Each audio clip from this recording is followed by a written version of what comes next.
Center for Policy Dialogue and Embassy of Denmark. So this program is, happening at a time when we know that Bangladesh is passing through a very tough time, especially in terms of energy supply and insecurity. But before that, before the Middle East war, we know that our industries were not getting gas, and productions are being severely hampered, and the situation has just got acute in recent days. This is. But the government has also, the limitations. They have the, limited fiscal capacity. যে বার্ডেনটা আসলে নিতে হচ্ছে সেটা পারবে কিনা সেগুলো নিয়েও অনেক রকমের কোশ্চেন আছে। অ্যান্ড আবার আমাদের হচ্ছে ইনস্টল ক্যাপাসিটি আমরা যদি বলি electricity, it is nearly 30,000 megawatts, and we are not getting electricity. And the situation in rural areas nowadays is very tough. Many say that they don't get electricity more than 6-7 hours a day. So amid this situation, we'll discuss about Bangladesh's energy sovereignty, energy security, and a new government is in power, we know, and they have election pledges, and they said that they will generate 20% of Bangladesh's electricity capacity from renewables.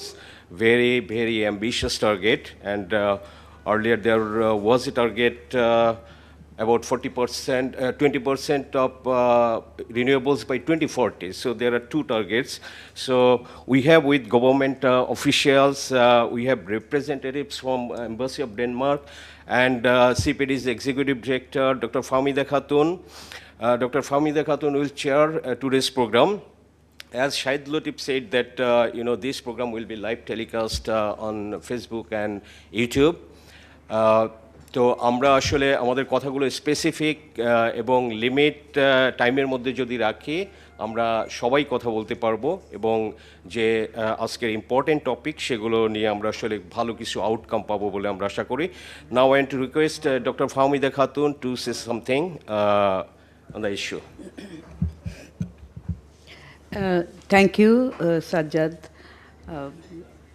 আমি আপনাকে এবং the business স্ট্যান্ডার্ডকে ধন্যবাদ জানাচ্ছি আজকে এই অনুষ্ঠানটা এখানে host করার জন্য, এবং আমাদের সাথে আরও আছেন এমবাসি অফ ডেনমার্ক, তাদের সাথে সহযোগিতায় আমরা এই অনুষ্ঠানটি করছি, তাদেরকেও ধন্যবাদ জানাচ্ছি। I would like to thank the Embassy of Denmark, and particularly Anders, for collaborating with us. In fact, we are organizing a series of dialogue on various issues, particularly on sustainable development, in collaboration with the Embassy of Denmark. And today's issue is really very critical at this point in time, as Sajjad has highlighted.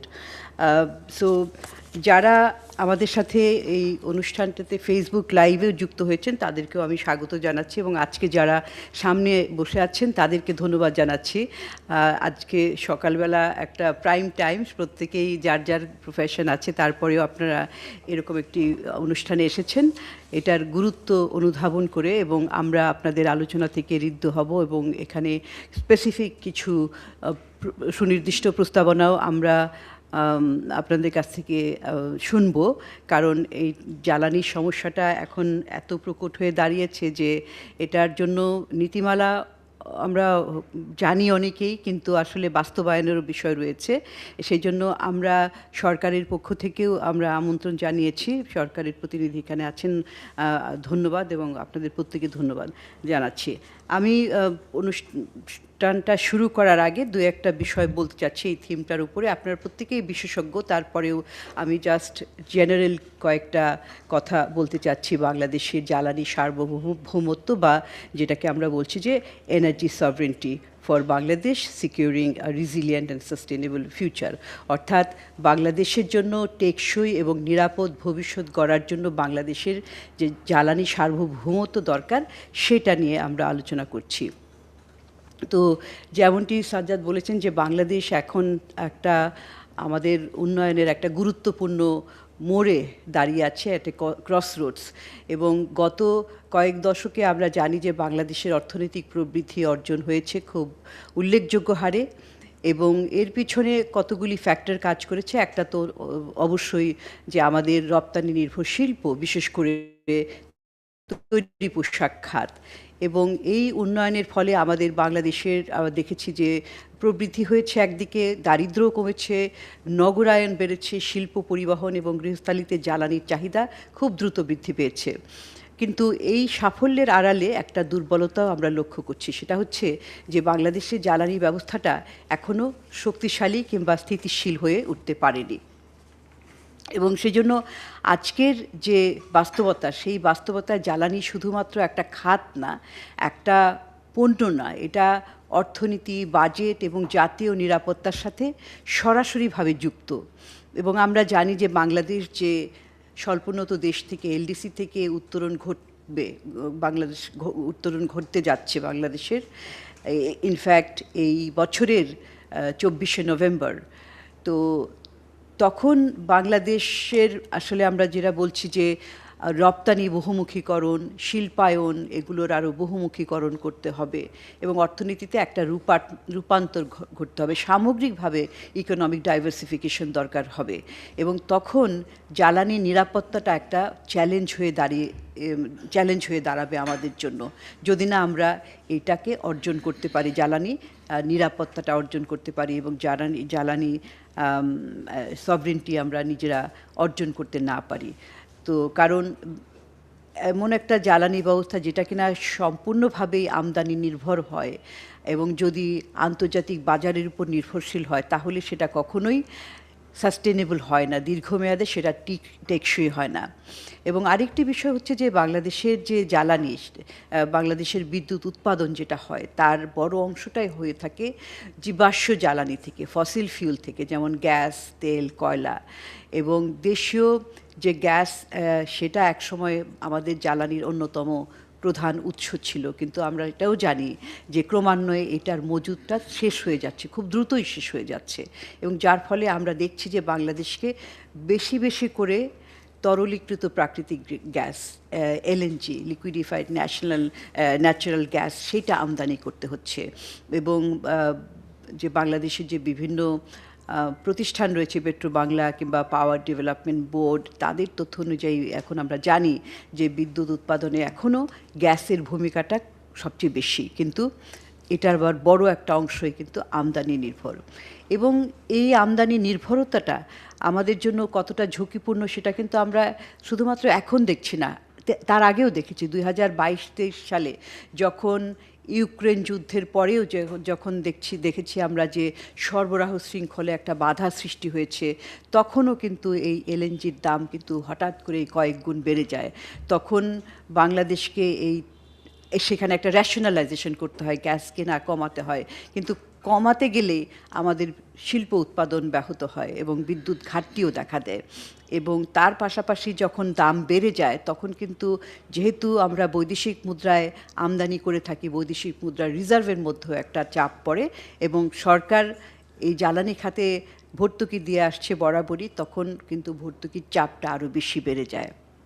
তো এখন যে মধ্যপ্রাচ্যের যে সংকটটা, সেই সংকটটা আমাদের যে বিদ্যমান যে জ্বালানির সমস্যা, সেই ঝুঁকিটাকে আরও কিন্তু পরিষ্কার স্পষ্ট করে দিয়েছে আমাদের সামনে। আমরা জানি যে বিশ্বের যে তেল সরবরাহ, গ্যাস সরবরাহ, সেটা হরমুজ প্রণালী দিয়ে যায় 20% মতো, এবং এটার যদি কোনোভাবে বন্ধ হয়ে যায়, যেটা হয়েছে, তো চলাচলে বিঘ্ন ঘটে, তাহলে কিন্তু বিশ্ববাজারে জ্বালানির দাম বেড়ে যায়, যেটা আমরা দেখছি।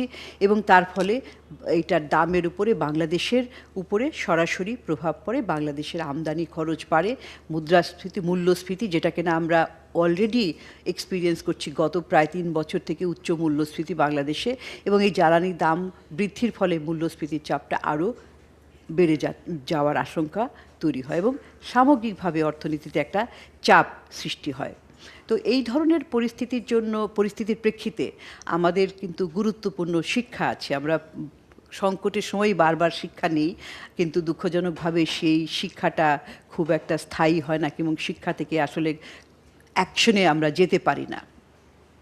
তো অনেক দিন ধরে জ্বালানি বিষয়টাকে আসলে একটা জলবায়ু পরিবর্তনের সাথে সেই দৃষ্টিকোণ থেকে দেখা হয়েছে, যেটা কিনা খুবই গুরুত্বপূর্ণ, কারণ জীবাশ্ম জ্বালানি থেকে জলবায়ু পরিবর্তনের উপরে প্রভাব পড়ে, সেখানে বিশ্বের উষ্ণায়ন বাড়ে ইত্যাদি। ওই দৃষ্টিকোণ থেকে ওই আলোচনাটা অনেক বেশি হয়েছে। কিন্তু এখন আমাদেরকে এই বিশ্বের এই ধরনের জিও পলিটিক্যাল যে সিচুয়েশন, জিও ইকোনমিক ক্রাইসিস, সেইটার প্রেক্ষিতে আসলে জ্বালানির সংকটটাকে জ্বালানির সার্বভৌমত্ব, এনার্জি সভরেন্টির দৃষ্টিকোণ থেকে দেখতে হবে, যাতে কিনা আমাদের নিজস্ব জ্বালানি হয়, জ্বালানির ব্যবস্থা করতে পারে, এবং জ্বালানির দাম বলি, জ্বালানির চাহিদা সরবরাহ, সেটার নিয়ন্ত্রণটা অনেকখানি নিজেদের উপরে যাতে থাকে, নিজেদের ক্ষমতার উপরে, সেই ক্ষমতাটাই আমাদেরকে অর্জন করতে হবে। অর্থাৎ জ্বালানির সার্বভৌমত্বটা হচ্ছে যে আমরা নিজেদের জ্বালানি নিজেরাই উৎপাদন করতে পারবো, বাইরের ঝুঁকি আসলেও সেটা আমরা অন্তত কিছুটা সামাল দিতে পারবো, নিজেদের চাহিদাটাকে সুরক্ষিত রাখতে পারবো। তো সেই রকম একটা পরিস্থিতির জন্যই আসলে নীতি নির্ধারণের প্রয়োজন রয়েছে, এবং এখানে কয়েকটা গুরুত্বপূর্ণ পদক্ষেপ দরকার, সেটা রাজনৈতিক এবং নীতিগত, অর্থনৈতিক সব কিছু। প্রথম বিষয়টা হচ্ছে যে আসলে রাজনৈতিকভাবেই স্বীকার করা এবং গ্রহণ করা যে আমাদের এইরকম শতভাগ নির্ভরশীল হয়ে আমরা কিন্তু টেকসই জ্বালানির ব্যবস্থা করতে পারবো না, জ্বালানি নিরাপত্তা নিশ্চিত করতে পারবো না, এবং জ্বালানি নিরাপত্তা, দেশের স্বাধীনতা, এই দুটো কিন্তু একসাথে অঙ্গাঙ্গিভাবে জড়িত। দ্বিতীয় বিষয়টা হচ্ছে যে অর্থনৈতিকভাবে, কারণ যদি আমরা নিজেরা কিছুটা স্বনির্ভর হতে পারি তাহলে আমাদের জ্বালানি কম কিনতে হবে, তাহলে আমরা বৈদেশিক মুদ্রাটার সাশ্রয় করতে পারবো।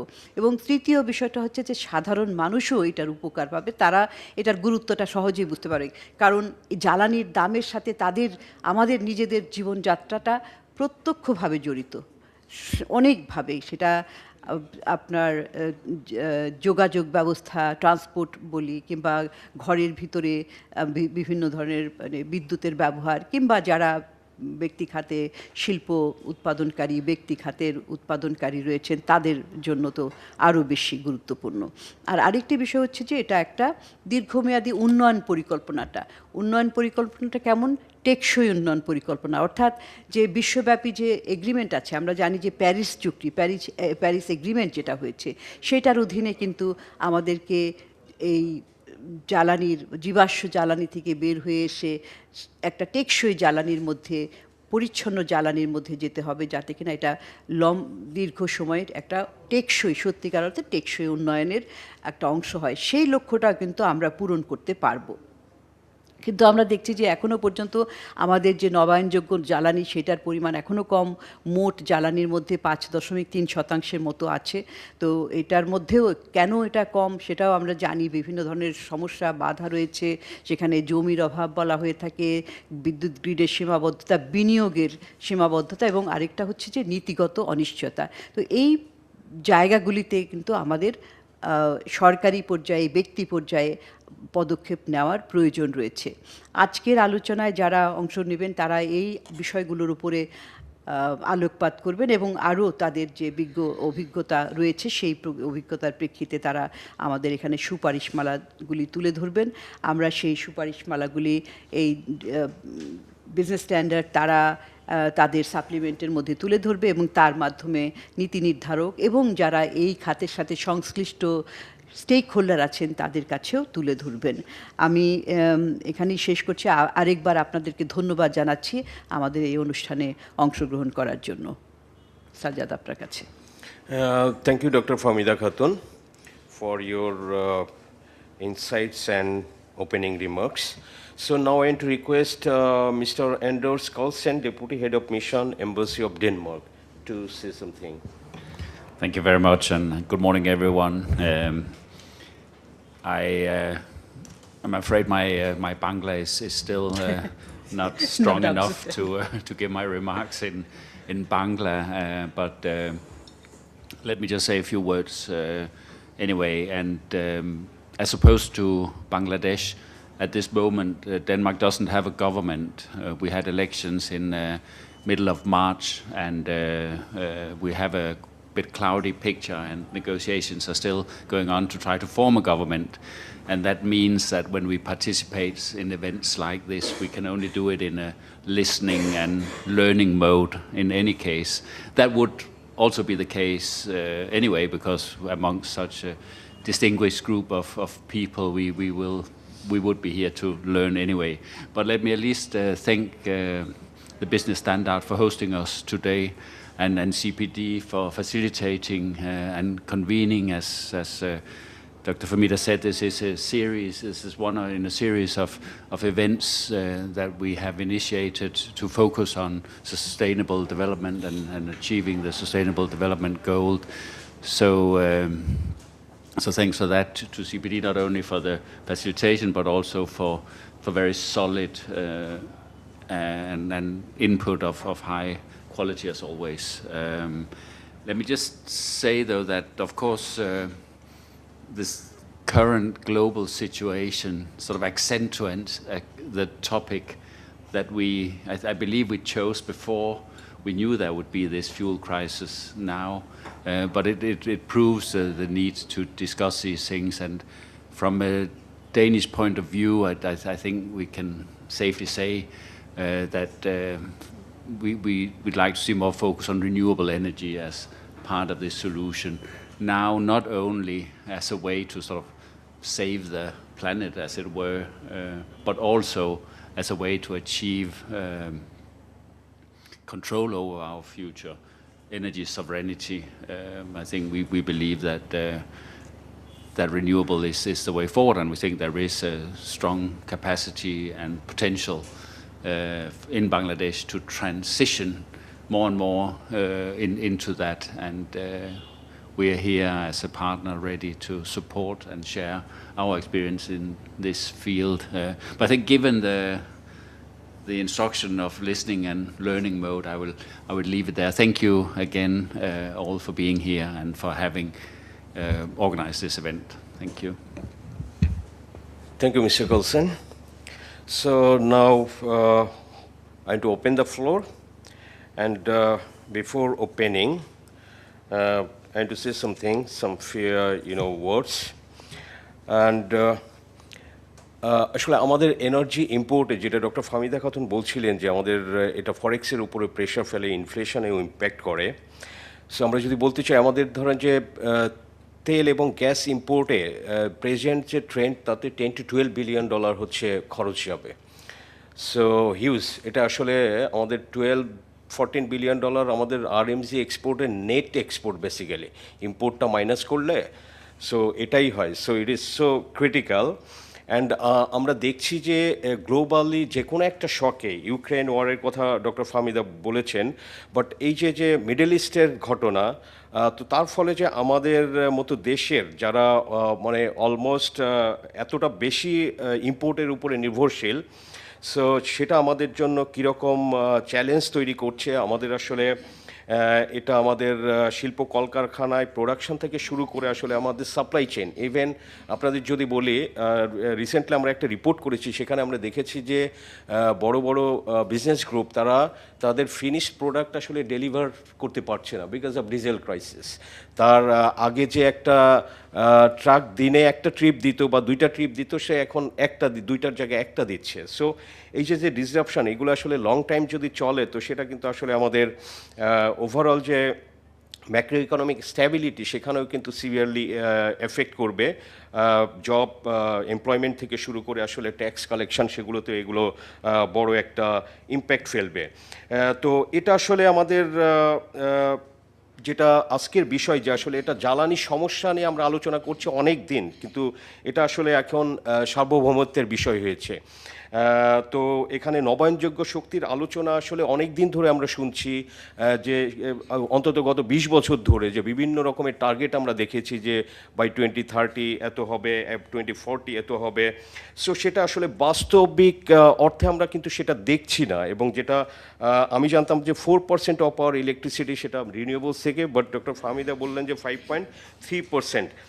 নাও, বাট স্টিল এটা আমাদের টার্গেট থেকে অনেক নিচে আছে। কিন্তু যেটা আমাদের আসলে শুধু ফরেন কারেন্সি সেভ না, আমাদের আসলে এই যে যুদ্ধের কারণে যে ইম্প্যাক্টগুলো, সেগুলো থেকে কিন্তু বাংলাদেশ আসলে সেভ থাকতে পারে যদি আমাদের এই রকমের নিজেদের কিছু রিনিউয়েবলস থাকে। তো এখানে আছেন সরকারের পক্ষে রিপ্রেজেন্টেটিভ আছেন mister Rafiqul Islam, additional secretary energy ministry, private সেক্টরের লোক আছেন, একাডেমিশিয়ানস আছেন, এক্সপার্ট আছেন। সো আসলে এরকম কম্বিনেশন, একটা রিচ কম্বিনেশন, এটা সব সময় পাওয়া যায় না। তো আমরা আশা করি যে আজকের এই প্রোগ্রামে থেকে আমরা সত্যিকার অর্থে ভালো কিছু আমরা এখান থেকে পাবো। তো আমার রিকোয়েস্ট যেটা হচ্ছে যে আপনারা একটু স্পেসিফিক থাকলে এবং আসলে খুব ফ্র্যাঙ্কলি কথা বললে, সামনে বাজেট আছে, কি আসলে সরকার করতে পারে, নতুন সরকার আছে, তাদের জন্য পরামর্শ দরকার। কেবলমাত্র 2 মাস এবং 2 মাসের মধ্যে তারা একটা বড় এই জাস্ট যুদ্ধের কারণে ধাক্কাটা খেয়েছে, যেটা তাদের আসলে কন্ট্রোলের মধ্যে না। তো তাদের জন্য আসলে বোঝার ব্যাপার আছে, পরামর্শের ব্যাপার আছে। তো আশা করি যে সেই বিষয়গুলো নিয়ে আসবে। তো আমি এখন স্যার আপনাকে দিয়ে শুরু করতে চাই। Before going to mister Ziaul Haque, আপনি বলেছেন যে আপনার একটু তাড়া আছে, বাট যেহেতু আপনি ডিপার্টমেন্ট অফ এনভায়রনমেন্টের, তো আপনাকে দিয়ে শুরু না করে আমি প্রফেসর ডক্টর শামসুল আলমকে দিয়ে একটু শুরু করতে চাই। যে আসলে এই যে সৌরশক্তির নিয়ে যে কথা হয়, রিনিউয়েবলস নিয়ে যে কথা হয়, যে আমাদের এত এত টার্গেট, বাট আসলে আপনি একজন গবেষক হিসেবে দেখেছেন, একজন বিশেষজ্ঞ হিসেবে দেখেছেন যে এটা আসলে হচ্ছে না কেন, এই ব্যর্থতার মূল কারণ কি আসলে আমাদের প্রযুক্তিগত নাকি রাজনৈতিক? এটা আমার প্রশ্ন, বাট আপনি আপনার কথা বলবেন। Thank you.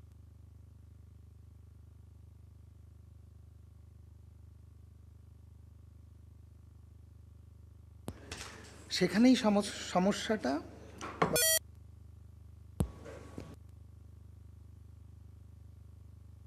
আমার অভিজ্ঞতা থেকে কিছু বলে তারপরে এই জায়গাটা যাব। প্রথমত 5% রিনিউয়েবল এনার্জির কন্ট্রিবিউশনে এই তথ্য সঠিক না। এনার্জি বলতে কিলোওয়াট আওয়ার, কিলোওয়াট বা মেগাওয়াট নয়। তো সেই কিলোওয়াট আওয়ারের দিকে যদি তাকাই, তাহলে মোরাললেস 1% 1%-এর বেশি কন্ট্রিবিউট করতে পারে বলে আমার মনে হয় না। তারপরেও প্রশ্নটা যে পোটেনশিয়াল আছে, সেই পোটেনশিয়ালটা কেন হারনেস করতে পারলাম না? 2008 সালে যখন আমরা রিনিউয়েবল এনার্জি পলিসি তৈরি করলাম, তখন আমরা 10% 2021 সালের মধ্যে অ্যাচিভ করব। আজকে দেখা যাচ্ছে যে 2026 সালে এসে মোরাললেস 1% অ্যাচিভ করেছে। তাহলে এই জায়গাটার একটা বিরাট ব্যর্থতা রয়ে গেছে। এই প্রশ্নটুকু আমি সামনে রাখলাম না, এই মন্তব্যটুকু দিয়ে পরবর্তীতে আমার অভিমত দিয়ে পরবর্তী পর্যায়ে যায়। যখন এটাকে উন্নয়নের জন্য সরকার নজর দিল, তখনই সরকারের শীর্ষ পর্যায় থেকে বলা হলো 23 সালের দিকে সম্ভবত যে দ্রুত বিদ্যুৎ ও জ্বালানি সরবরাহ আইনের মেয়াদ আবার বৃদ্ধি করতে হবে, কারণ এবার হাত দিতে হবে রিনিউয়েবল এনার্জি উন্নয়নের ক্ষেত্রে। তো এই আইন যখন তৈরি হয়েছে, তখন যে কথা বলে আইনের যেহেতু যেহেতু যেহেতু যেহেতু এত সংকট, এই কারণে এই সংকটগুলো সমাধানের জন্য দ্রুত এনার্জি সাপ্লাই দরকার, সুতরাং প্রতিযোগিতাবিহীন ব্যক্তি খাত থেকে বিনিয়োগ আকর্ষণের জন্য এই আইন ছাড়া গতি নেই। সুতরাং সংকট সমাধানের জন্য আইন হয়ে গেল, 2 বছরের মধ্যে সংকট সমাধান হবে।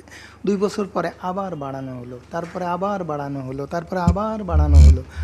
যখন লাস্ট বাড়ানো হলো, তখন দেখা গেল যে শুরুতে যে সমস্যা ছিল, লাস্ট বাড়ানোর সময় সমস্যা গ্র্যাজুয়ালি বেড়েছে। এই আইনে সমস্যা বেড়েছে, আর এই আইনের প্রয়োজনীয়তা সরকার তত বেশি ফিল করেছে। এই যে সাংঘর্ষিক অবস্থা সরকারের মধ্যে কাজ করছে, সেইটার জায়গাটা কোথায়? আজকে ওই সরকার যখন চলে যায় 5ই আগস্ট, তখন দেখা গেল যে বিদ্যুৎ খাতের ঘাটতি মোরাললেস 40,000 কোটি টাকা। তত্ত্বাবধায়ক সরকার যখন চলে গেল, তখন ঘাটতি 62,000 কোটি টাকা। আমরা সরকারকে বললাম যে কেন এই ঘাটতি হয়েছে, সেটা বিআরসি আইন পরিবর্তনে এবং এই যে নতুন আইন স্পিডি অ্যাক্ট, এই 2 আইন, একটা আইন নতুন তৈরি, একটা পরিবর্তনের মধ্য দিয়ে এ খাতকে লুণ্ঠনের খাতে পরিণত করা হয়েছে। এবং এ খাত থেকে পাচার হয়েছে, এ খাতে অন্যায় ও অযৌক্তিকভাবে ব্যয় বাড়ানো হয়েছে, মুনাফা বাড়ানো হয়েছে এবং ঘাটতি বৃদ্ধি করা হয়েছে। এই ঘাটতি বৃদ্ধি ভর্তুকি বৃদ্ধি প্লাস মূল্য বৃদ্ধিকে ত্বরান্বিত করেছে। সুতরাং এটাকে এই লুণ্ঠন এবং এই ধরনের অন্যায় ও অযৌক্তিক ব্যয় মুক্ত করতে হবে, তারপরে যদি ঘাটতি থেকে থাকে তখন মূল্য বৃদ্ধি করা যাবে।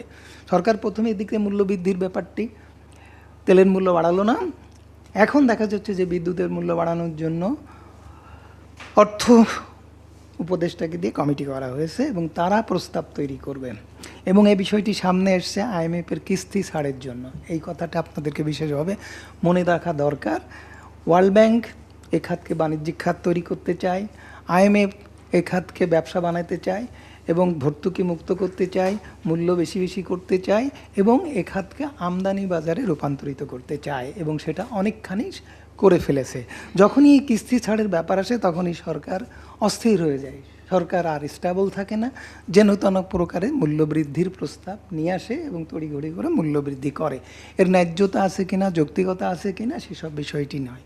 যখন এগুলো একটু বাধার সম্মুখীন হলো তখন মূল্যবৃদ্ধির ক্ষমতাটাও সরকার নিয়ে আসলো। এবার তত্ত্বাবধায়ক সরকার মূল্যবৃদ্ধির ক্ষমতাটা ফিরিয়ে দিল, কিন্তু তরল জ্বালানির যেটা নিল যে প্রবিধান মালা পাশ না হওয়া পর্যন্ত এটা সরকারের হাতেই থাকবে, কিন্তু প্রবিধান মেলা 12 বছর 2012 সাল থেকে সরকারের ওখানে জ্বালানি মন্ত্রণালয়ে আটকে পড়ে আছে, সেটার কোনো খবর নেই। এই প্রেক্ষাপটটা আমি বলে নিলাম, নিয়ে এবার আসেন সভরেন্টির প্রশ্নে চাই। ছোটোবেলায় আমি একটা কথা ছড়া শুনতাম, পাড়া জোড়ালো মণি ঘুমালো বর্গী এলো দেশে। সেই বর্গীর আক্রমণ থেকে যান মাল সম্পদ রক্ষা করার জন্য আলীবর্দী খাঁ টোটাল রাজস্বের 1/4 তখন চৌদ বলতো, 1/4 বর্গীদের দিয়ে সমঝোতা করলো। তার মানে তখন বাংলার সভরেন্টি এবং উড়িষ্যার দখল ছেড়ে দিল, তারপরে বকেয়াও অর্থ দিল এবং বছরে বছরে তখনকার 12 লাখ টাকা করে দিতে হয়েছে। তাহলে সভরেন্টিটা কোথায় গেল? সেটা ছিল 1751 সাল। 1757 সালে সেইটা ইস্ট ইন্ডিয়া কোম্পানি যখন প্রথম এদেশের তারা দখলে নিল, বেসিক্যালি তারা ক্ষমতা সরাসরি দখল করেনি, তারা রাজস্ব দখলে গেল। পরে প্রথম তারা বাজার দখল করলো। এই বাজার দখল করার বিষয়টি বিশেষভাবে আমি প্রাধান্য দিচ্ছি। প্রথম বাজার দখল করলো, তারপরে তারা রাজস্ব দখল করলো, রাজস্ব আদায়ের ক্ষমতা নিয়ে নিল, তারপরে জমি দখল করলো। তারপরে আসলো ভারত বিভাজন হওয়ার পরে পাকিস্তান হলো। রাষ্ট্রের সার্বভৌম ক্ষমতা তখন যাদের হাতে গেল, জনগণের ইন্টারেস্ট রক্ষিত হলো না সেই সার্বভৌম ক্ষমতায়। তারপরে বাংলাদেশ হলো। বাংলাদেশের 71 সালে সার্বভৌম গণপ্রজাতন্ত্রী বাংলাদেশ সরকার গঠিত হলো এবং 5ই আগস্টের মধ্য দিয়ে সরকার উৎখাত হলো এবং সেখান থেকে দেখা গেল জ্বালানি সার্বভৌমত্বের ক্ষমতাটা সরকার কিভাবে ব্যবহার করেছে, তার সার্বভৌম ক্ষমতা, তার একটা করুণ চিত্র প্রকাশিত হলো। এবং যে কথাটা আমি আগে বলে নিয়েছি যে কিভাবে সরকার বা রাষ্ট্রের সার্বভৌম ক্ষমতা ব্যবহার করতে যে জ্বালানি সার্বভৌম ক্ষমতা কিভাবে তছনছ হয়ে গেল এবং সেই তছনছের মধ্য দিয়ে জনগণের জ্বালানি অধিকার খর্ব হলো, জনগণ জ্বালানি সুবিচার বঞ্চিত হলো এবং কাঠামোগতভাবে এই জ্বালানি সেক্টরে জ্বালানি ব্যবস্থাকে পরিবর্তন করে এই অবস্থা তৈরি করা হলো। অলিগার্কদের উত্থান হলো। অলিগার্কদের উত্থান হওয়ার পরে রাষ্ট্রের অর্থনীতি, রাষ্ট্রের জ্বালানি ব্যবস্থার উপরে কর্তৃত্ব এবং সরকারের উপরে কর্তৃত্ব প্রতিষ্ঠিতার মতো ক্ষুদ্র ক্ষুদ্র অলিগার্ক শ্রেণীর তৈরি হয়ে গেল। সেসব ব্যবস্থাগুলো অক্ষত রেখে তত্ত্বাবধায়ক সরকার চলে গেল। সংস্কারের নানা জায়গায় হাত দেওয়া হলো, এই জায়গায় হাত পড়ল না। বর্তমান সরকার এসে দেখা গেল যে আমরা চাইলাম, আপনি বলেছেন স্পেসিফিক, এটা বাজেটের বিষয় নয়। এই বিষয়টা হচ্ছে হিস্ট্রিক্যালি যদি আমরা অ্যাড্রেস করি, এই বিষয়টি সার্বভৌমত্বের প্রশ্ন। সার্বভৌম ক্ষমতাকে জ্বালানি নিরাপত্তা নিশ্চিত করার ক্ষেত্রে ব্যবহৃত হয়েছে, নাকি জ্বালানি খাতকে ব্যবসায়ী খাতে সেবা খাত থেকে ব্যবসায়ী খাতে রূপান্তরিত করে সেখানে লুণ্ঠনকে মজবুত করা হয়েছে? এবং দেশি বিদেশি লুণ্ঠন। তখন ইস্ট ইন্ডিয়া কোম্পানি লুণ্ঠন করেছে, তখন বর্গিলা লুণ্ঠন করেছে, এখন এসালাম লুণ্ঠন করে, এখন লুণ্ঠন করে দরবেশ অর্থাৎ আপনার সালমান এফ রহমান। এই সময়ে যারা আত্মপ্রকাশ করছে আমি তাদের নাম বলতে সাহস পাচ্ছি না, কেউ পেলে বলেন। যারা এই সময় অলরেডি আত্মপ্রকাশ করেছে তাদের নামও চলে এসছে মানুষের মনে। তো সেইগুলো যদি আপনি প্রতিরোধ করতে না পারেন, কাঠামোগতভাবে যে ক্ষেত্র তৈরি হয়েছে লুণ্ঠনের, সেই ক্ষেত্র থেকে আপনি কি করে জ্বালানি নিরাপত্তা নিশ্চিত করবেন? আর জ্বালানি নিরাপত্তা নিশ্চিত করলে এনার্জির ডাইভার্সিফিকেশনে কিভাবে আপনি নিশ্চিত করবেন? কিভাবে রিনিউয়েবল এনার্জি থেকে যে আনা যায়, যে কথাটা আমি বলছিলাম যে যদি আপনি জমি দিয়ে রিনিউয়েবল এনার্জি তৈরি করতে হবে, এই কথাটা কে কার মাথায় ঢোকালো? জমি আবার আরেকটা লুণ্ঠনের ক্ষেত্র হয়ে গেছে। জমি জবরদখল হচ্ছে আর তার জমির দাম সেখানে সমন্বয় করে এখনও কম বেশি 15 টাকায় বিদ্যুৎ কিনতে হবে তাদের কাছ থেকে, এই অবস্থা তৈরি করে গেছে। জমি বাদ দিলে এখনও জমি ছাড়া রুফটপ সহ যে সমস্ত ক্ষেত্রে বিদ্যুৎ উৎপাদন করা যায়, যারা অলরেডি ইন্ডিয়া পাকিস্তান উৎপাদন করছে তারা 4 টাকার নিচে উৎপাদন করছে, 3 টাকা 66, 3 টাকা 80 এইরকম পর্যায়ে পড়ছে বাংলাদেশি মুদ্রায়, আর সেখানে আমরা 15 টাকায় কিনতেছি। এটি কি করে আপনি এই বাজার সম্প্রসারণ করবেন? এটা করেই তো বাজার বেদখল হয়ে যাবে। ফসিল ফুয়েল থেকে যদি আপনি এই বিদ্যুৎ তার থেকে কম দামে কিনতে পারেন, আনতে পারেন, তাহলে আদানির বিদ্যুৎ 15 টাকা দিয়ে কেনা তো জায়েজ। আপনি তো এইভাবে জায়েজ করে দিচ্ছেন বাজার ব্যবস্থা এরকম করতে যেয়ে। এইবার আসেন, আমি আমার কথা শেষ করতে চাই। এই অবস্থা যদি হয়, আমি আমার এক্সপেরিমেন্টে দেখেছি যে আমরা 4 টাকা 16 পয়সায় আমরা উৎপাদন করতে পারি। আমি একেবারে পুরা এক্সপেরিমেন্টাল সেট আপ করে, দ্যাটস প্রুভড, প্রাইসিং টাইসিং একে লাভ টাপ সব দিয়ে যদি আপনি 4 টাকা 15-16 পয়সা থেকে যদি 20 পয়সার মধ্যে উৎপাদন করতে পারেন। আমরা আমাদের 3.5 মেগাওয়াট আমাদের ক্যাম্পাসে বিদ্যুৎ উৎপাদন করার জন্য টেন্ডার করেছিলাম, এক্সপ্রেশন অফ ইন্টারেস্ট কল করেছিলাম। সেখানে 13টা উদ্যোক্তা এসেছিল এবং চাইনিজ উদ্যোক্তারাও ছিল, এবং তারা কম্পিটিশনে আমরা সেলিং প্রাইস এনশিওর করেছিলাম, বলেছিলাম যে 7 টাকা 50 পয়সার বেশি হতে পারবে না। পরবর্তীতে নেগোসিয়েশনে আসছে 7 টাকায়। তাহলে অথচ আরইবি টেন্ডার করেছে, একজন বিডারও পায়নি। তাহলে এই যে জায়গাগুলো, সরকারের সার্বভৌম ক্ষমতা যদি যথাযথভাবে ব্যবহার করার, রাষ্ট্রের সার্বভৌম ক্ষমতা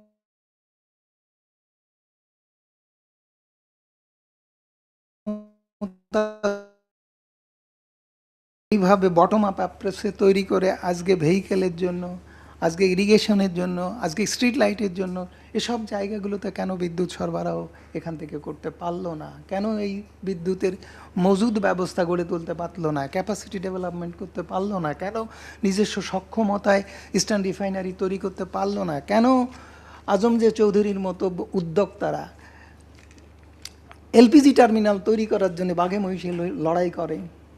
কেন এইগুলো হয়? এই যে বিষয়গুলো তো যে চলে আসছে, এগুলো সমস্ত অবস্থাগুলো, অবকাঠামোগত সুবিধাগুলো কেন সরকার দিতে পারে না? ব্যবসা প্রাইভেট সেক্টর দিয়ে করতে পারে, মালিকানা কেন দিতে হবে? এই প্রশ্নগুলো যদি মীমাংসা করতে আমরা না পারি, তাহলে সার্বভৌম জ্বালানি সার্বভৌমত্ব প্রতিষ্ঠিত করা আমাদের অধরা থেকে যাবে। এবং এই বিষয়টি এখন বড় কথা। এর পার্সপেক্টিভে আমরা সরকারের কাছে অলরেডি প্রস্তাব দিয়েছি কনজিউমার অ্যাসোসিয়েশনের তরফ থেকে, এবং আমরা সরকারের সঙ্গে কয়েক দফা কথা বলেছি, মন্ত্রী প্রতিনিধির সঙ্গে আলাপ করেছি। আমরা নাগরিক সমাজকে এ ব্যাপারে মোটিভেটেড করছি, একটা গণ আন্দোলন অর্গানাইজ করছি। সেখানে একটাই কথা, যে বাংলাদেশের মতো দরিদ্র দেশের জ্বালানি খাত কোনোভাবেই বাণিজ্যিক খাত হিসেবে প্রতিষ্ঠিত হতে পারে না, এবং সেটা দিয়ে আজকে যে নিরাপদ জ্বালানি ব্যবস্থা, টেকসই জ্বালানি ব্যবস্থা গড়ে তোলা কখনোই সম্ভব হবে না। এই কথাটি ফার্স্ট। দ্বিতীয়ত প্রশ্ন হচ্ছে যে লুণ্ঠন যেটা হয়েছে একেবারে প্রতিষ্ঠিত সত্য। একটা রিক্সাওয়ালাও বলবে যে জ্বালানি খাতে কি নির্মম লুণ্ঠন হয়েছে, কি ভয়াবহ লুণ্ঠন হয়েছে। সেই লুণ্ঠনের বিচার করার ক্ষমতা যদি রাষ্ট্রের সার্বভৌম কর্তৃত্বে না কুলায়, তাহলে জ্বালানি সার্বভৌমত্ব কোনোদিনই নিশ্চিত হবে না। সুতরাং জ্বালানি অপরাধীদের বিচার নিশ্চিত করার ব্যাপারটি সরকারের টপ প্রায়োরিটি আসতে হবে। যদি জ্বালানি নিরাপত্তা নিশ্চিত করতে চায়, তাহলে জ্বালানি সার্বভৌমত্ব প্রতিষ্ঠিত করার যে সক্ষমতা সরকারের আছে, সেটা আগে প্রতিষ্ঠিত করতে হবে। থার্ড হচ্ছে যে লুণ্ঠন হয়ে গেছে সেটা প্রতিরোধের তো একটা ব্যবস্থা আছে। যতখানি অন্যায় ও অযৌক্তিক ব্যয় সমন্বয়ে আজকে আপনার ঘাটতি তৈরি হয়েছে, সেই অন্যায় ও অযৌক্তিক ব্যয়গুলো কিংবা প্রতিরোধ করে সেখানে প্রাইসিংটা আবার পুনর্নির্ধারণ করে দেখতে হবে যে ঘাটতি কতটা কমানো গেছে। যদি তারপরেও ঘাটতি থাকে, তাহলে তখন সমন্বয়ের ব্যাপারটি মূল্য গণশুনানির ভিত্তিতে নির্ধারিত হবে। অর্থমন্ত্রীর সভাপতিত্বে গঠিত কমিটি করতে হবে। এই ধরনের উর্বর চিন্তা থেকে সরকারকে বেরিয়ে আসতে হবে। যারা এটার ভুক্তভোগী, যাদের জ্বালানি নিরাপত্তা বিঘ্নিত হচ্ছে এবং এমন একটা মৌলিক অধিকার থেকে যারা বঞ্চিত হচ্ছে এবং জীবন, অর্থনীতি সমস্ত কিছু বিপর্যয়ের সম্মুখীন হয়ে গেছে, তাদের কথা শুনে তাদের অংশগ্রহণ নিশ্চিত করে তাদের প্রস্তাব মোতাবেক এই কাজটি সরকার যদি না করে, তাহলে এরকম কমিটি করে কোনো কিছু হবে না। তবে সরকার একটা ভালো কাজ করেছে, সেটা হচ্ছে কি যে এটা আমরা দীর্ঘদিন ধরে চাচ্ছিলাম, সেটা হচ্ছে সংসদীয় কমিটি একটা গঠন করেছে সংসদ থেকে সর্বসম্মতিক্রমে, 5 জন সরকারি দল থেকে 5 জন বেসরকারি দল থেকে। তারা এক মাসের মধ্যে এই সমস্যার সমাধানের জন্য একটা প্রস্তাব সরকারের কাছে পেশ করবে। আমরা মনে করি যে তারা গণশুনানির ভিত্তিতে বিআরসিকে নির্দেশ দেবে এবং জনগণের কাছ থেকে প্রস্তাব আহ্বান করবে। তারা কি প্রস্তাব দেয় সেটার উপরে তারা আশা করি তাদের এই সুপারিশ প্রস্তাবটা প্রণীত হবে এবং সরকার সেই ব্যাটাই বিবেচনায় নেবে। অন্য কোনো ক্ষেত্রে অন্য কোনোভাবে আজকের এই সংকট বিবেচনা করতে যাওয়াটা সরকার বিভ্রান্তির শিকার হবে বলে আমরা আশঙ্কা করি। ফাইনালি যে কথাটা বলতে চাই, 3 নম্বরটা, সেটা হচ্ছে জ্বালানি অপরাধীদের বিচার নিশ্চিত করে আগামীতে যে আর এই ধরনের অপরাধ সংগঠিত হবে না, তার উপরে ওয়াল তুলে দেওয়া। এই পর্যন্ত বললাম সরকার ব্রিজ তৈরি করবে এই সমস্যার সমাধানের জন্য, জনগণের ক্ষমতা ব্যবহার করবে, জনগণের অংশগ্রহণ নিশ্চিত করবে। আর আরেকটা হচ্ছে ওয়াল তুলবে যে এই সেক্টরে যাতে আর কোনো অলিগারদের সৃষ্টি না হয়, ছোট ছোট ক্ষুদ্র ক্ষুদ্র গোষ্ঠীর, ক্ষমতাবান গোষ্ঠীর যাতে উত্থান না হয়, আর যেন এসালম গ্রুপ তৈরি না হয়, আর যেন সালমান এফ রহমান তৈরি না হয়, আর যেন তৌফিক এলাই চৌধুরীদের খবরদারি, আর যেন কাইকাউস তৈরি না হয়। এইগুলো প্রতিরোধ করার জন্য জ্বালানি অপরাধীদের বিচার নিশ্চিত করতে হবে, করে এটাকে দেখাতে হবে, প্রতিষ্ঠিত করতে হবে যে এদেশে আর এগুলো চলবে না এবং জনবান্ধব জ্বালানি নীতি গৃহীত হবে এবং তার প্রেক্ষিতে নিরাপদ এবং টেকসই ভবিষ্যৎ উন্নয়নের ক্ষেত্রে এই যে জ্বালানি সার্বভৌমত্ব সরকারের হাত দিয়ে প্রতিষ্ঠিত হবে, এটাই আমাদের প্রত্যাশা এবং দাবি। ধন্যবাদ। Thank you professor doctor M Shamsul Alam. আপনি অনেকগুলো পয়েন্টই বলেছেন, স্পেশালি আসলে জ্বালানি অপরাধীদের বিচার এবং সামনে যেন না হয়। Okay, now I to request mister Ziaul Haque, আপনি যেহেতু চলে যাবেন 11:30-র মধ্যে বলেছেন, additional director general department of environment. So আপনারা তো আসলে পুরো ইন্ডাস্ট্রির সাথে আপনাদের খুব ক্লোজলি কাজ করতে হয়। সো ইন্ডাস্ট্রিতে আমরা দেখলাম যে রিসেন্টলি ইন্ডাস্ট্রিতে রুফটপ সোলারটা খুব হচ্ছে এবং 700-800 মেগাওয়াট হয়েছে আমাদের জানা মতো, একটা রিপোর্ট করেছিলাম। এবং by this year another 500 megawatt, যেগুলো আমরা অনলাইন অনগোয়িং প্রজেক্ট সেগুলোতে দেখলাম। সো এখানে আসলে অনেক সময় হয় যে আমরা যেটা শুনি ইন্ডাস্ট্রিজগুলো থেকে, যে ডিপার্টমেন্ট অফ এনভায়রনমেন্ট থেকে আসলে তারা কোনো কোঅপারেশন পায় না, অনেক রকমের ইন্সপেকশনস অ্যান্ড হার্ডেলস এগুলোর মধ্যে দিয়ে যেতে হয়। সো আসলে এই যে রিনিউয়েবলসে যাওয়ার জন্য ইন্ডাস্ট্রিকে আপনারা কি আসলে কিছু করতে পারেন কি না, এটা আমার একটা প্রশ্ন, বাট আপনি তো আপনার কথা বলবেন। Thank you. Thank you very much and good morning. I am looking at Carlson, whether you understand our conversations. I do recognize some words, but I generally know. But I think in the interest of those that are following online, I think it's probably a good thing to continue in Bangla, but of course, or in whatever people are most comfortable with. And I do have my good colleague Ashan here, who will brief me in detail after the event. But thank you for your... So you can speak in English, anybody, যেটা comfort feel করবেন, language of choice. So আমাদের এটা বার নাই কোনো. Thank you. Yeah, actually, I will obviously seek your indulgence to speak in Bangla, but I will try to express myself both in English and Bangla.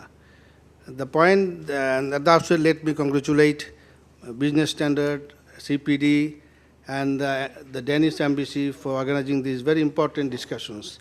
And it is very timely discussions that we are having. And in terms of energy sovereignty, energy security, this is not only the energy sovereignty, the energy security, now it has become the national security. So we cannot actually separate these issues from the very national security of Bangladesh. And at the same time, we know that our dependency on imported fossil fuel is increasing day by day. As Dr. Famida has pointed out rightfully that our natural gas, our own natural gas is diminishing gradually. So almost 40 to 50% of our power plants were run by the natural gas, to some extent cleaner fuel compared to coal and liquid fuel. But now it is diminishing. So now we are about to absolutely dependent on the imported fossil fuel. So this is very worrisome situation for Bangladesh, and that's why we are considering this issue as a matter of national security as a whole.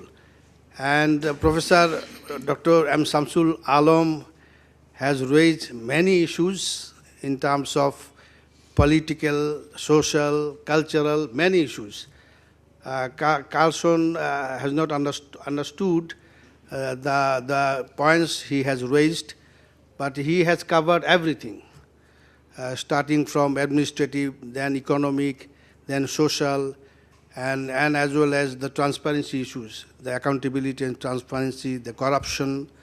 So I would not mention about these very specific recommendations he has proposed, he has put forward, but our Additional Secretary from the Ministry of Energy and Mineral Resources, obviously on the part of the government of Bangladesh, the new democratic government is considering these issues seriously, as raised by Professor Dr. Samsul Alam.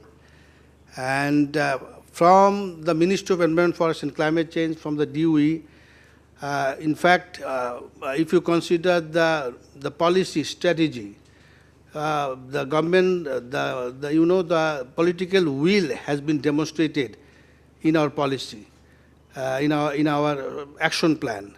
For instance, we have new Energy Policy 2025, and it says that at least 20% of the relative contribution of the renewable energy will be by 2030, 20%.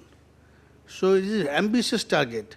By 2030, so the share of the renewable energy would be around 20%, and by 2040, 30%, according to the Renewable Energy Policy 2025.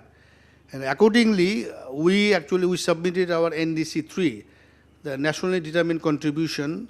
All countries have to submit this NDC every 5 years. This is a mandatory submission to the global community under the Paris Agreement and the Climate Change Convention. We submitted the third NDC, and in that NDC, we have officially committed to achieve 25% the share of renewable energy in our energy mix by 2035. Our target year is 2035, and by 2035, 25% will be from the renewable sources in our total electricity generation. So So this is ambitious. So in terms of the policy, political will, we have expressed very specific, very clearly our goodwill and our intention to the global community. The point is the implementation. As Professor Samsul Alam has said that energy policy 2008, there was a target by 2020, which it should be 10% from the renewable source, but in fact, we could achieve 2-3% by 2020, 3% by 2020. Now it is 5%. If you want to achieve the target that we set out in NDC 3, we have to increase 5 times compared to the existing capacity, the 5%. The government has set new target, said that by 2030 we'll generate 10,000 megawatt from the renewable sources by 2030, in line with the NDC 3 and Renewable Energy Policy 2025. So this is huge. And in the NDC, we are committed to reduce our emission by 85 million ton carbon dioxide equivalent by 2035. 85 million ton. Conditional and unconditional. If you consider unconditional, with our domestic own resources, with our own capacity, it is almost 27 million ton, around 6 to 7% reduction compared to business as usual emission by 2035. Professor Ejaz was with us while finalizing this NDC 3, and we are also developing the, the long-term low emission development strategy, where we are going to set the net zero emission. So now we are trying to figure out when we can achieve net zero carbon emission. So it might be 2060, we don't know, but we are in the process of analyzing. Very detailed analysis is happening. And again, Professor Ejaz, Professor Dr. Asaduzzaman sir, they are also with us in this analysis, in these exercises. So I feel that there are a few areas already mentioned by Professor Samsul Alam that we can, in the NDC it is also mentioned that we can utilize the agrovoltaic, we can utilize the floating solar, we can utilize, as you mentioned, Mr. Sajjadur Rahman, that the rooftop industrial. So we have huge areas under Bebja, Beja, then Bisik industrial area. So we can utilize their areas, their industrial rooftop. And government has actually set a target from which we can generate around 2,000 to 3,000 megawatt from the industrial rooftop. But there are possibility of increasing our renewable share by exploring windmills, biomass, and we are having very close relationship with the Danish government, Danish company. We have also engaged a Danish company to explore the potential of wind power generation, since the Danish government is world champion in this area. So we are having very close collaboration with the Danish company, and hopefully we may generate from the windmills around 4,000 megawatt by 2030, by 2040. It is in the policy by 2040. 4,000 megawatt. But again, the point is the reality is different, the ground situation is different, so it is not easy to say that it is target and we will implement them. Implementation is different. 2035, that is the NDC final date. Yes. So, but in terms of the climate prosperity plan,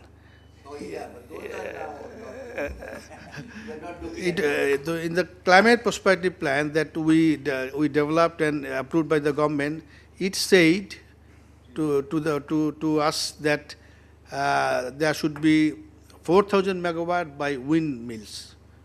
offshore windmills, mostly from offshore windmills. So there, by 2040. Climate prosperity plan. I'm talking about the latest document which Yes. is by Yeah. UAE, which is the NDC 2, right? NDC 3. NDC 3. Yeah. NDC 3. This is the update, yeah. The point is that government political will and aspirations have been expressed in a very specific manner, and it has been reflected in national policy strategies and action plans. And we already submitted this aspiration to the global community through submission of NDC 3 and biennial transparency report. And in every 2 years, we have to submit the progress report in the form of biennial transparency report to the global community, that how far we implement our NDC targets. So we have to track the NDC implementation progress, and we have to submit biennially to the global community. So if we fail, what happens? The point is, under Paris Agreement, if you consider the compliance regime is not so rigid, so stringent. I have been in the member of Paris Agreement Compliance Committee for 4 years, so we cannot impose any sanction or any specific punishment to. No, the point is, under Paris Agreement, some provisions are mandatory. Submission of NDC is mandatory every 5 years. But the point is, according to the Paris Agreement, all countries have to submit NDC. And once submitted, then you have to implement. The point is, if we don't comply with the provisions under Paris Agreement, what will happen? This is another issue. But we cannot say, since this is the Paris Agreement, it should be very clear for all of us that we cannot say that this is the voluntary target for Bangladesh. Once we submit in the form of NDC, it is not voluntary. But if we don't comply, what will happen? It is a different issue. Now, under the international law, no international law can impose anything on any sovereign country. It is a different issue. Only Security Council can do something. So we work under the General Assembly. So General Assembly has some limitations. We understand that. So, but NDC is mandatory for all countries whatsoever. But in the Paris Agreement, for LDC, there is a flexibility, very specific flexibility. LDC can submit or cannot submit. It is voluntary for least developed countries and small island developing states. These two group of countries have got the flexibility under the Paris Agreement. So as long as we are LDC, we have this flexibility. So for LDC, it is voluntary. But for all other countries, irrespective of developed and developing countries, this is not voluntary. So according to the Paris Agreement, each country shall submit NDC every 5 years. Each country shall submit progress report biennially, and this national report will go through the very strict international verification by the team of experts. So our NDC will go through the international verification. BTR will go through the international verification. But again, the point is, for LDC, there is a flexibility. So there is a very goodwill and the commitment has been expressed from the government of Bangladesh. So after Bangladesh is on the way to graduate from LDC. So after graduation, will Bangladesh be in more challenges, as you were saying? Again, the situation is different. Now situation is different. India and many major emitters, both in development, even EU, has not submitted NDC 3 by the deadline. The deadline was the 30th September 2025. That was the last date of submission of NDC, which is mandatory for all countries. But major emitters in the world, in developing world, in developed world, many countries, they did not even submit the NDC. This is the point. But the point is how to implement, what would be the resource, how we can mobilize the resource domestically and internationally. This is the very challenging issue. We are trying to trying to attract some international funding. The Danish government and some other countries are willing to provide some resources to renewable energy generation, promotion of renewable energy, energy efficiency, energy conservation. So we are trying to convince them, since we have political will, stand by us and put forward your generous support to Bangladesh for promoting this renewable energy. But again, the fossil fuel dependency is increasing. This is a very worrisome situation for Bangladesh. Thank you very much. So, as you live, I have a question. Just if industries, install solars on the rooftop, so can the Department of Environment help them by giving policy support or any kind of support so that they get encouraged, as it requires capital investment? Yeah, very good point. Actually, government already it is in place, but the NBR has not actually implemented in a meaningful way. It is called environment protection surcharge, 1% of annual turnover. All industries, actually we provide the list of industries, non-compliant polluting industries. According to our list, the Department of Environment list, the NBR has imposed 1% of the annual sale of goods. So now we are actually amending the NBR rules in collaboration with the NBR, that if the industry, individual industry use the solar system, or they do some water recycling in the liquid effluent, if they use the 40% of their industrial water, reuse and recycle, then they will get some rebate. So it is in the discussion that this 1% will be imposed for all industries, and out of this 1%, 40%, 50% rebate can happen according to their performance, the green performance. They will actually deliver over the years. It is in the discussion. Thank you so much.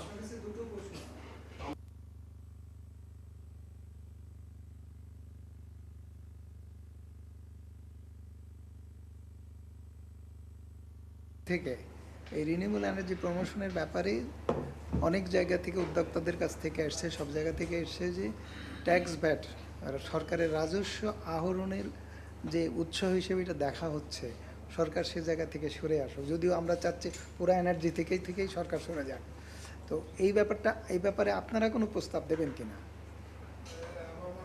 Sir, আপনারা যদি লিখিতভাবে একটা চিঠি দেন, আমরা এটা এনবিআরকে এবং অর্থ মন্ত্রণালয়কে পাঠাতে পারবো। ওকে, ঠিক আছে, থ্যাংক ইউ। কাইন্ডলি একটু লিখিতভাবে দেন। অ্যানাদার প্রশ্ন হচ্ছে যে এনার্জি সেক্টরের ডেভেলপমেন্ট প্রজেক্টগুলো যেগুলো বাস্তবায়ন, মানে গত সরকার পর্যন্ত আমাদের একটা কনসার্ন যে তারা এনভায়রনমেন্টাল স্ট্যান্ডার্ড ফলো করার ব্যাপারে প্রশাসনের কোনো মাথা ব্যথা ছিল না, এবং সেখানে এনভায়রনমেন্টাল অধিদপ্তর মিনিস্ট্রি তাদের বিষয়, তাদের বলা না বলায় কিছু যেতে আসতো না, এইরকম একটা ব্যাপার ছিল।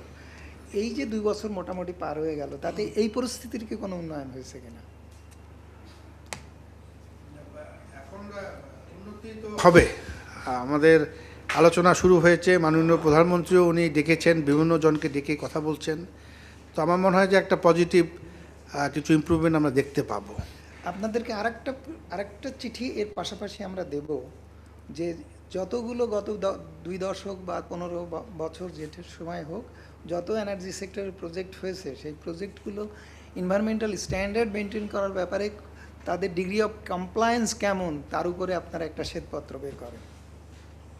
এই ব্যাপারে আপনারা কতখানি ক্যাপেবল হবে না?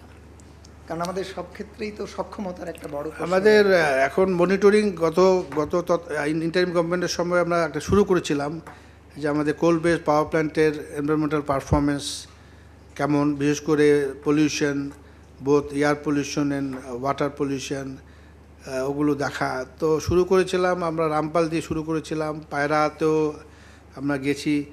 তো এটা শুরু হয়েছিল, এখন একটু সীমিত আছে। আমার মনে হয় যে আপনি যে প্রস্তাবটা দিয়েছেন যে প্রতিটা ক্ষেত্রেই, এমনকি আমাদের ঢাকা চারপাশে যে ছোট ছোট আমাদের আমাদের লিকুইড ফুয়েল যে পাওয়ার প্ল্যান্টগুলো আছে সেগুলো দেখা দরকার, সেখানেও আমাদের বায়ু দূষণ হয়। তো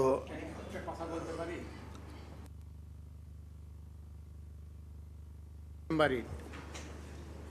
In practically all the meetings in the Environment Ministry related to climate change where I had been invited, I have said that one of the failures of the Ministry of Environment had been that it had never been able to take the Energy Ministry on board. They never cared about whatever the Ministry of Environment says.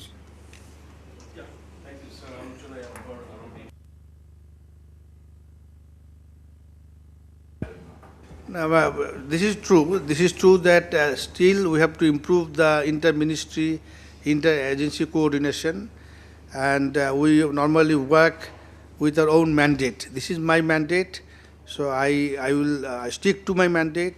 I will focus on my mandate, but this is we need to promote the whole of government approach. So obviously the Ministry of Energy and Mineral Resources is always with the Department of Environment and Ministry of Environment, Forest and Climate Change on developing the policy strategy. Without their consent, we never do any national government policy. So in the policy, their comments have been very seriously addressed. The Ministry of Power, the Power Division and Energy and Mineral Resources Division. But again, we have to improve the inter-ministry, inter-agency coordination. Thank you, Mr. Jiaul Haq. Before going to next speaker, we're going to have a photo, group photo. So, Mehdi.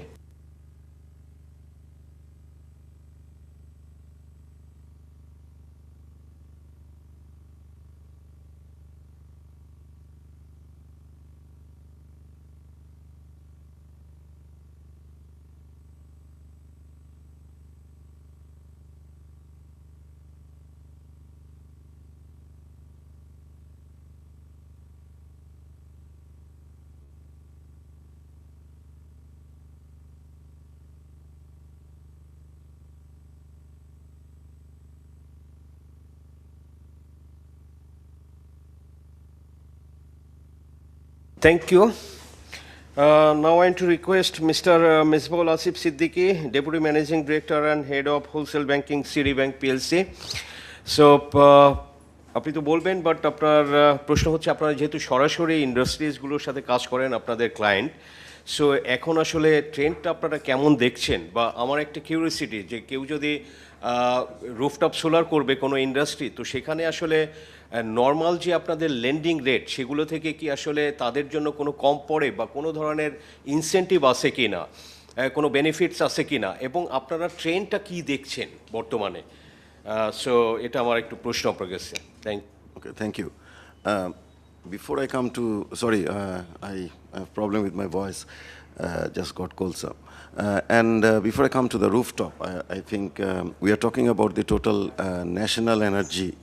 I think is more important about the main power plants generation. You know, as a lender, what we take comfort on when we lend, that we have to get the repayment in a certain time, in a certain structure. And because we deal with public money, we take deposits, and from there we invest. Banks are, all of them or mostly are already a public limited company. Oh, before I start, I should thank TBS and CPD and Embassy of Denmark for inviting me. So I had to rush, that's why I'm also rushing. As a And when we do long-term financing, we have to be very cautious because, commercial banks that we take short-term deposits. Most is the as a industry general norm. We see we take deposits where up to 6 months is carry almost 60-70% of our deposit portfolio, and rest is around 1 year. Hardly people keep 5 years, 10 years deposit with central bank. Percentage is very small for any commercial bank, and again, so far, Bangladesh's economy is totally dependent on bank debt. Is driven by bank debts. We don't have a strong capital market. We don't have enough bond market. So you have to bank on the banking sector. And in the global scenario is exactly opposite. Commercial bankers are the smallest lenders among the entire economy. The bond market and the stock market is the dominant, is I think more than few times by the banking. And when we lend, we have been lending with the power plants that in my bank's portfolio, our experience, we say we have 22 power generating company that we have financed. Almost 1/5 of the entire power generation in the private sector. 20% of the power sector that we have financed. So experience so far has been good, but suddenly it has changed for the last particularly 2 to 3 years. We finance them, the clients generate power, they repay bank debts from two revenue stream. One is the capacity payment, another is the fuel payment. So for last 2 to 3 years, particularly in the last 2 years, the off-taker, only the Power Development Board, BPTB, and they're not paying their bills. There used to be 3 months time lag, which was palatable for the repaying the bank debts. Now it has increased to 8 months on an average. They had deep pocket previously, so they continued to repay up to, say, 2024. And after that, actually, they could not pay, and they were all the power plants, even the large ones, came into the verge of default. Then the government, the interim government, came up with the idea of issuing a special bond where these commercial banks have invested. We invested in proportion to our financing, and then that proceed was used for repaying the bank debts in it. So that was a one-off problem solution. That's not a sustainable solution. Now the scenario came again. When they did that, the delay payment was 6 months. Now it has raised to 8 months to 9 months. The problem is now more acute. And the current scenario is they cannot again issue a special bond because the BPTB, the government, has paid all the subsidy they were supposed to pay till March. So we cannot blame them. So previous time they were failed to pay even the subsidy. So they have paid the subsidy. The problem is the BPTB, they don't have enough cash inflow to repay all the bills of the private sector, IPP, and also the public sector, and also the imported source. So it's totally in a quagmire situation. And again, in a situation that again they can default again. If power sector companies are defaulting, then we cannot lend them to import fuel. Okay. If they cannot import fuel, they cannot generate power. They cannot supply to the government. And there will be shortage in supply. Already we are struggling with the energy problem. This will be more acute and acute. So immediate problem solution is they have to release the arrear bills. They have to bring down that 8 to 9 months to 3 months. 3 months, it's okay. But although as per agreement, they're supposed to pay within 45 days of the bill claim submission. So when we finance, so many private organizations, including the international banks, came up with finance private sector power plants. We had 2 comfort factors because we need repayment. We need surety of repayment. We deal with public money. We are not entrepreneurs, we are debt financier. Most conservative debt financier is banking sector. And basically, in developed country, even in Southeast Asia, you say, the long-term financing, which is 15, 20, 25 years, is financed by non-banking financial institution, like ITCOL. and they are one of the pioneers in this sector.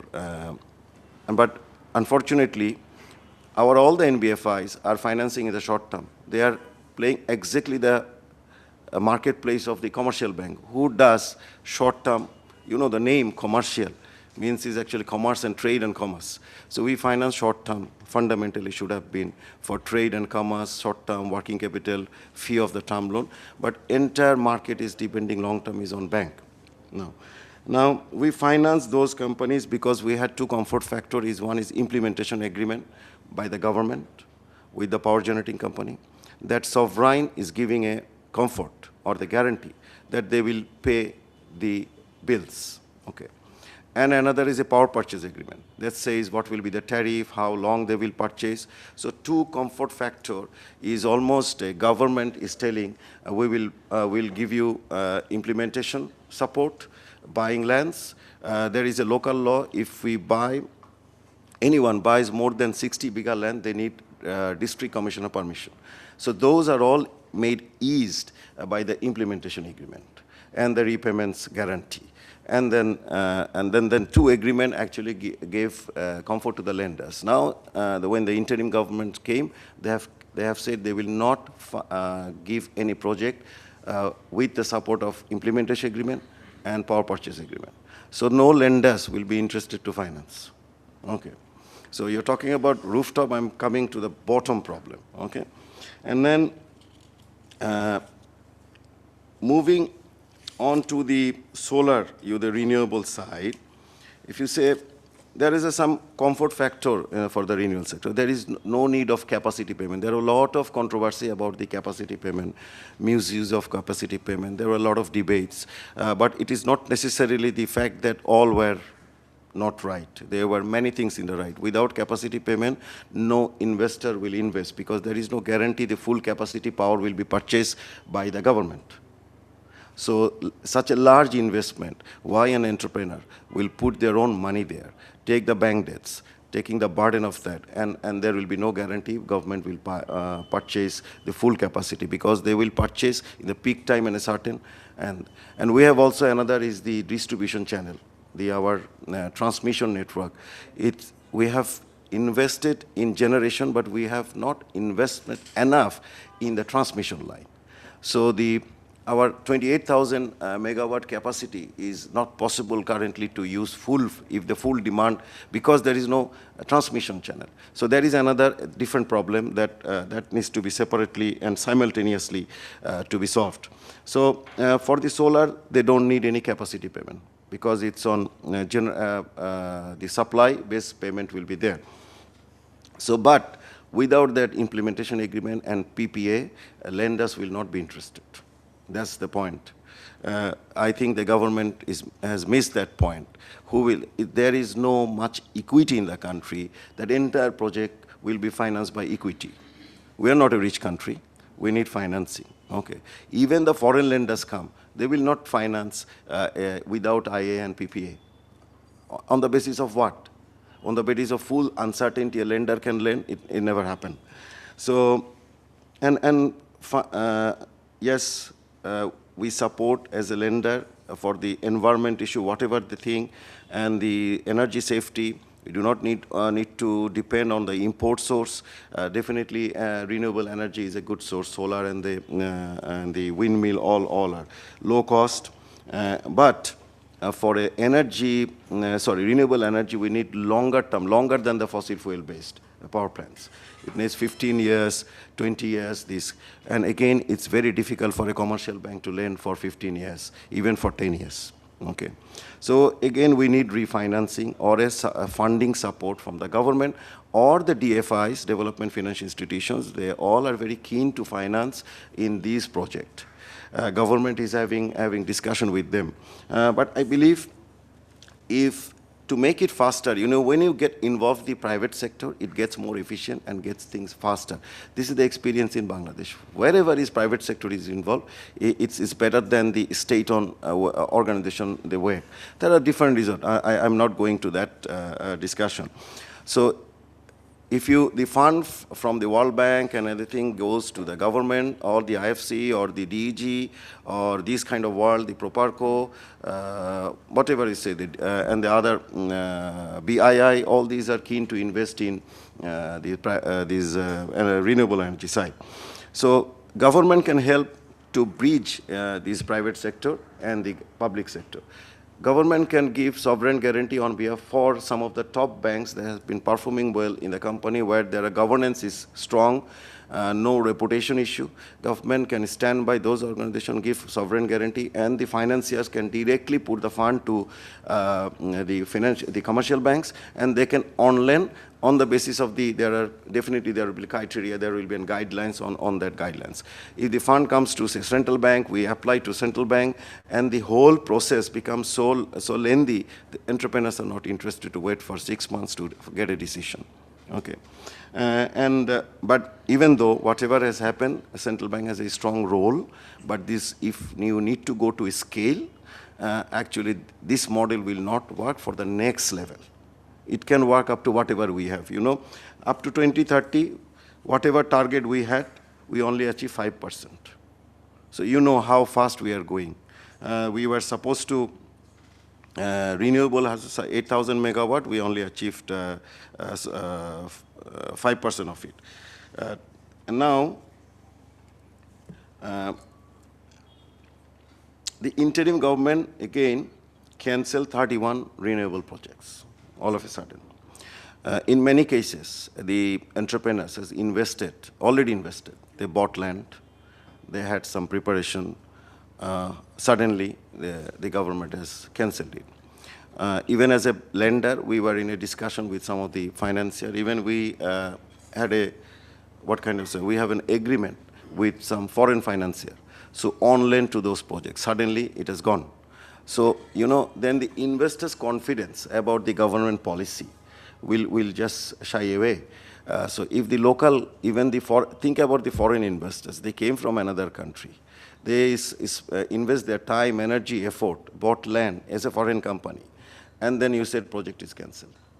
How we will get the new financiers, because we cannot finance from our own equity. We need foreign fund. Government has not enough fund to even pay the bills, where from the huge investment, so billions of dollars will come. So we need foreign lenders.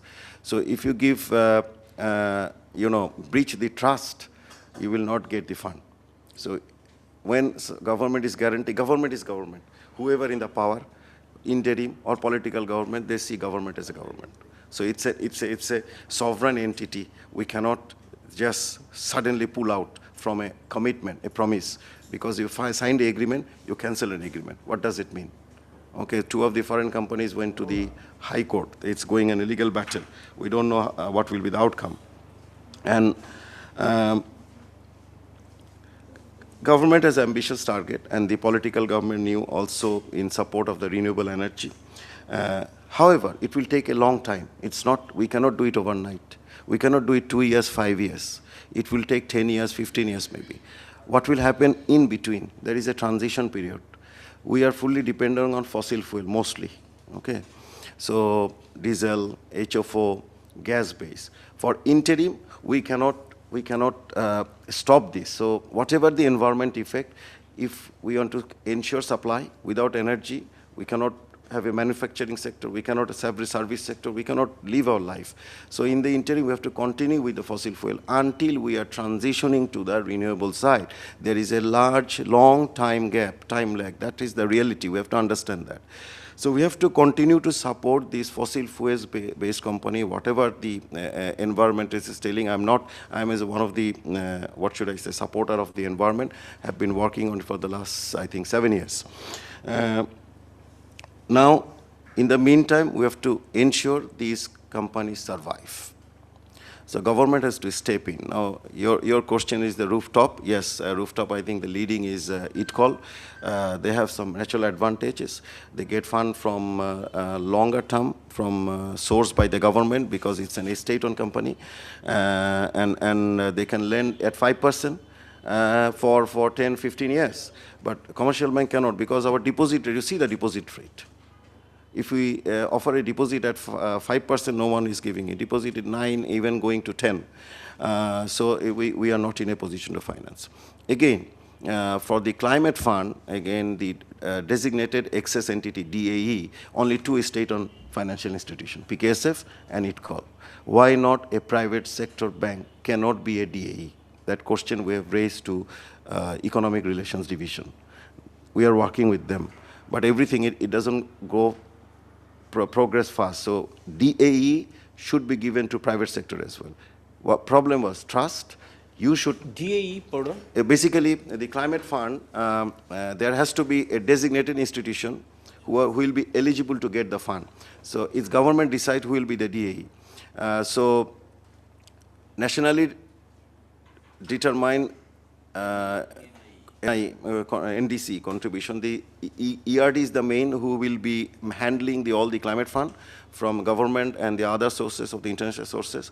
And when they will get the fund, where they will put the fund? They are not financial institution. They are under Ministry of Finance. They put the fund in a financial institution. So they have allowed only 2 financial institutions to be DAE.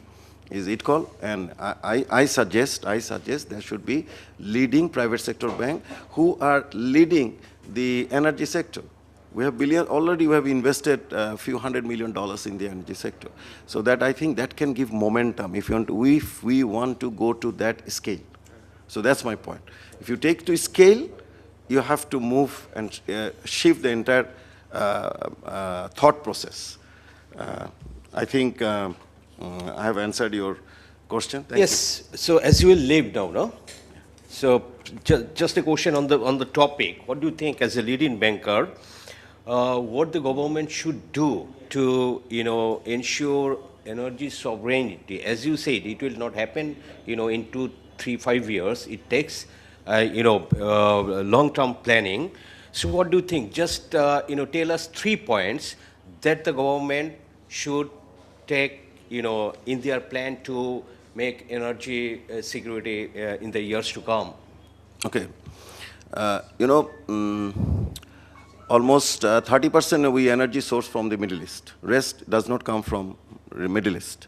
And the refinery we have that we can only refine 20% of our total demand. We don't have second refinery. It's under process. The government has to invest quickly on the refinery. Again, then 70% is coming from where? Basically, mostly from Southeast Asia. Okay, the refined oil. Refined oil is coming from that source. That's why we are still surviving. I think this, whatever crisis we see externally in the fuel station is, I think, more of a artificial than the reality. We have enough stock. We are opening LC. We know the fuel is coming. Yeah, we have stock of 1 and 1.5 months. It gives you tension, but it is not, it always has been like that. We don't have storage enough to keep energy for 6 months. So we need to build up the storages as well. So we do not know. World is now, geopolitically, world is always now will be not as peaceful as, because where the geopolitical scenario has evolved in last 1 decade. So war is becoming part of the life now. Ukraine war and now again the Middle East war, something may come up. So we have to preserve the enough energy so that any war situation we can handle, because we are a very small economy, we have to survive. So energy, fuel reserve build up, refinery build up, and whatever the power plants we have to ensure that they survive. So don't keep them unpaid for 9 months. It's unfair, because the breach of the, again, government promise. Government is government. Okay. Yeah. Thank you. Thank you, Mr. Misbah, for joining us. So now I want to request, sir, আপনি কি মানে ব্যস্ত আছেন? আপনারা একটু পরে শুনতে চাই আপনাদের দুজনের। Okay, sure, sir. So now Dr. M. Asaduzzaman, আমরা জানি sir former research director BIDS এ ছিলেন, এখন এই সেক্টরে কাজ করছেন বিভিন্ন ইস্যুতে। তো আমরা মিস্টার আসাদুজ্জামান থেকে শুনবো এবার।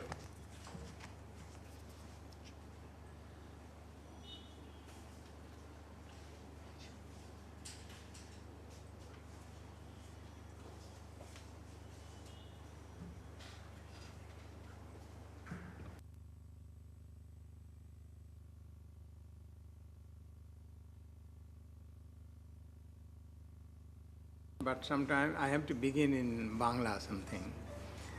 And respected chairperson, Pamida, a very long time associate of mine, in fact, for first day in BIDS.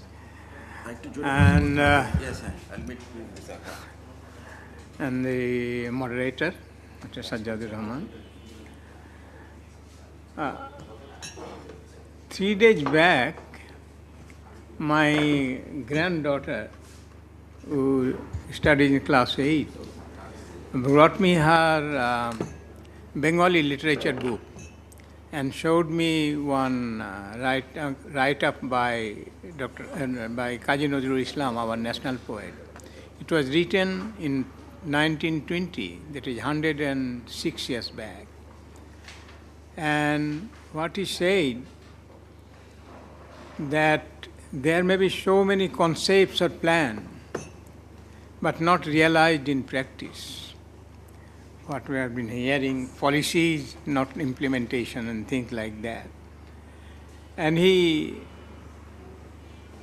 said that this is something, I think all these concepts which are not realized are something like a fragrance without a flower. And when I looked at very clearly the invitation from you, and when I saw just the energy, I had the energy security or climate change or things like that, that's not the problem with me. But when I looked very carefully then, I found that energy sovereignty, and that immediately struck me. Because what exactly is energy sovereignty? Beyond energy security or something else? And when I tried to look at the literature about energy sovereignty, there had been some done in Bangladesh, also outside, published in very high quality journals. And I found that there is no single concept of energy sovereignty. And the broadest that I have found so far characterizes it as follows. Accessibility to allow access to, that is, to allow access to everyone. Mind you, allow access to everyone. Immediately I thought how much load shedding is happening in the rural areas. Then empowerment and recognition to develop and sustain capabilities to collaboratively produce solution-oriented energy system knowledge and effective participation in governance. We always talk about this, the community participation in governance. What happens? We all know. Then stewardship and sustainability to be able to design and manage decentralized renewable system in view of protecting the environment. Have we so far gone into decentralized renewable system designing and management? We have so far what we have heard, this has not happened. Self-sufficiency to reduce the negative shocks of exploitative business practices. Then resilience, that is to maintain production capacity while withstanding socio-economic, political, environmental and climatic shocks. Number 6, peace, to establish production systems that do not involve hostile relations. Whatever that means. Transparency and self-determination, to establish democratic decision-making, mind you, to establish democratic decision-making mechanisms that give a voice to a previously underrepresented groups and limit corporate takeover. Gender is justice by acknowledging the contributions of women and eliminating barriers to their empowerment. These are 8 points that has been raised. And this is a very wide, very broad. Nowhere the word energy security or things like that have been stated. These are all meant in one way or another within all these values. Then, if we look at it, all these goals are extremely commendable in each one as they stand, but all should begin with a clear analysis of the present energy scenario of the country. Both the supply and demand side, as well as governance over time. Governance, we have already heard some of it. And we must also be certain that whatever we do in the name of energy sovereignty must not, within quote, fuel to, so to speak, further rise in global temperature due to climate change.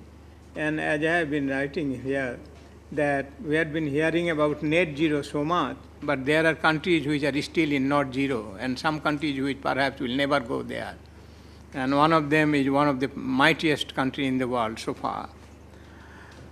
Then primary energy in this country comes in different forms: coal, natural gas, petroleum, nuclear, minerals, biomass, renewables such as solar, wind and hydropower. Not all of these are within our means, direct means or reach. Some of these, after initial processing, are used directly, such as petroleum products and natural gas for transport and biomass for cooking.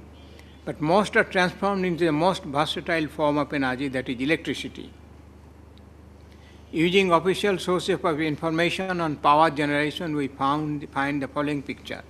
First, natural gas, which is the primary energy source in the country.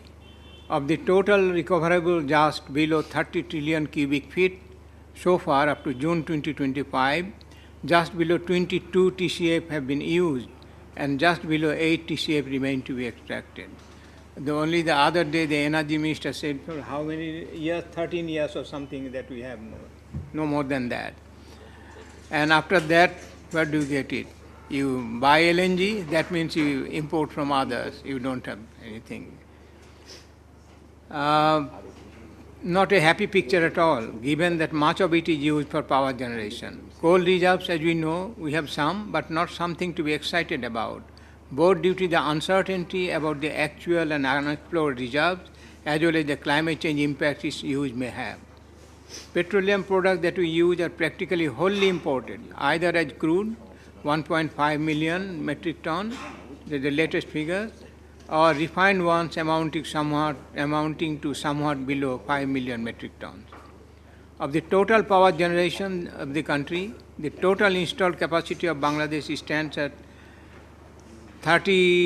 more than 30,000, almost nearly 31,000 megawatt. As of June 2025, the maximum electricity generation for 2024 was 16.6 thousand megawatts on 10th May 2025. That is only about 50%. Of the total capacity, we generate only 50%. And there is the so-called capacity non-utilization payment and things like that. The rest remains idle for whatever reasons, technical and non-technical. That means a lot of capacity had been created without that being put to generation. And the newspapers for the last few days had been raising voices about discrimination against non-city dwellers in load shedding. That is the stark picture of energy sovereignty in reality in the country. And what is the state of power generation by source of primary fuel? Natural gas and LNG accounted for 44% of generation against 43% capacity. Liquid fuel generated just about 11% against 23% of capacity. Coal generated 27% against 21% of capacity, while all renewable generated just 2% against about 4% of capacity. And public sector power plants generated 34% against 43% capacity, while privately owned plants generated 36% against 38% capacity. Now find you that the public sector power plants are apparently much more idle compared to their capacity than the private one. And one of the basic reasons perhaps is the generation efficiency that they have. And the generation efficiency, the problem with power plant particularly, that once you invest, you are stuck for 30 to 40 years.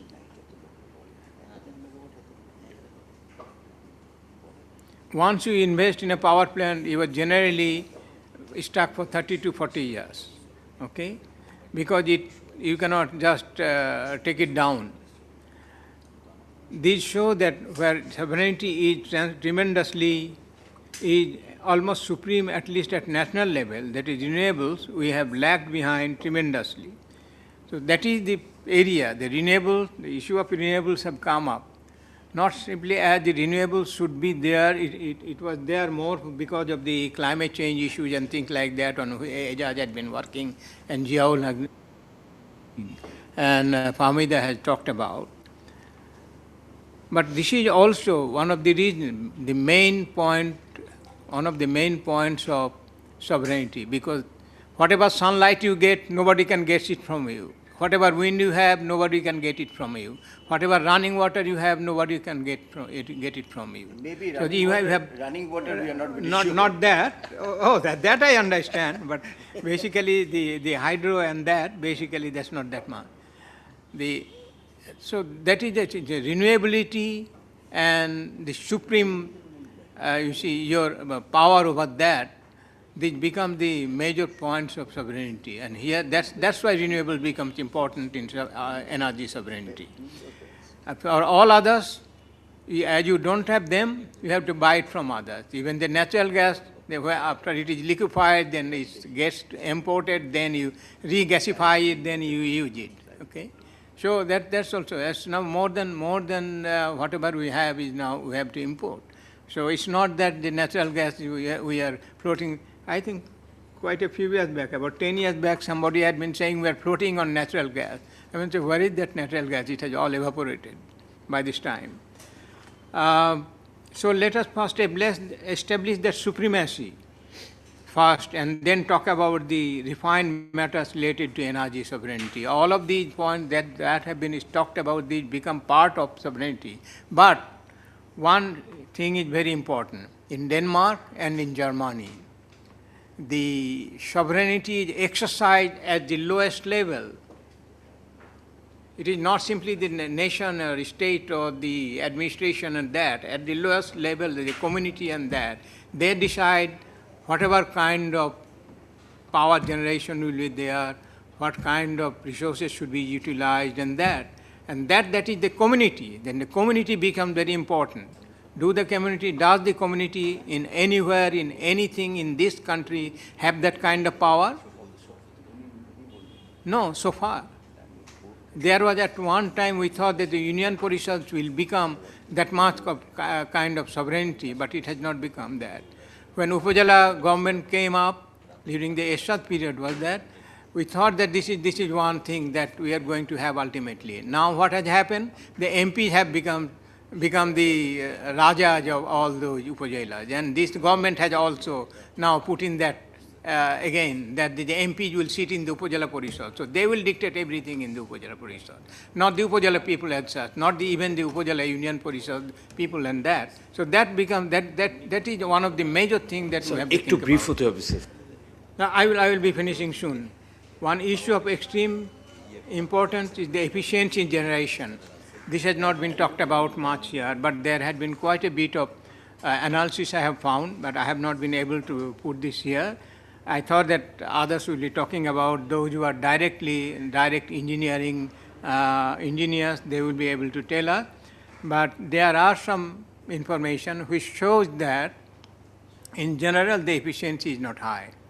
That is one thing. So that is also something that we have to think about while we are talking about energy sovereignty. The issue is from where we are beginning, and if we want to go to that energy sovereignty, a lot of things will have to be travelled about. All these kinds of issues that Professor Samsul Alam has raised, the other people have raised, all of these will have to all become part of that, but not those are in themselves are not part of sovereignty.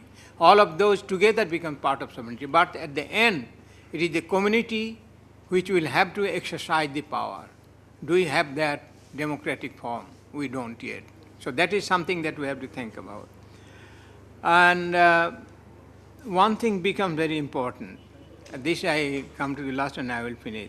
As more and more electrification goes on and renewables become far more important, the issue of battery storage becomes extremely important, particularly electrical vehicles and things which we are thinking about that these will become the part of the climate change mitigation in the future. In this case, the present technology of lithium-ion batteries are the present vogue.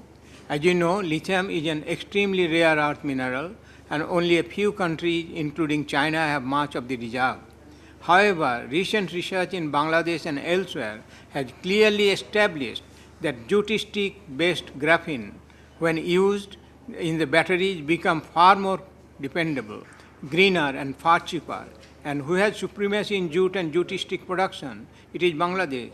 This is where a lot of investment priority should be given, and if realized, it would be a sure way towards energy sovereignty. As the people as a whole, including women, who are involved heavily in jute separation from jute stick, or rather jute sticks from jute, will be a major beneficiary group. Thank you all for listening. Thank you, sir. Thank you. Sir, একটা প্রশ্ন যদি আপনি একটু respond করেন যে what are the real economic cost of continuing fossil fuel dependency versus accelerating renewable energy adoptions? The problem here is that if we go back 10 years, and if we think about now, what we have found is that renewables have become far cheaper to produce than before. And there are instances where solars are cheaper per kilowatt than the fossil fuel-based power generation. So, but then the technology becomes the technology, and you have to become not simply the technology, you will have to have the people who know how to use that technology, and that is also something. You will have to build up human power, manpower for doing that. Now, theoretical understanding is not enough. Actually, hands-on work experience is needed.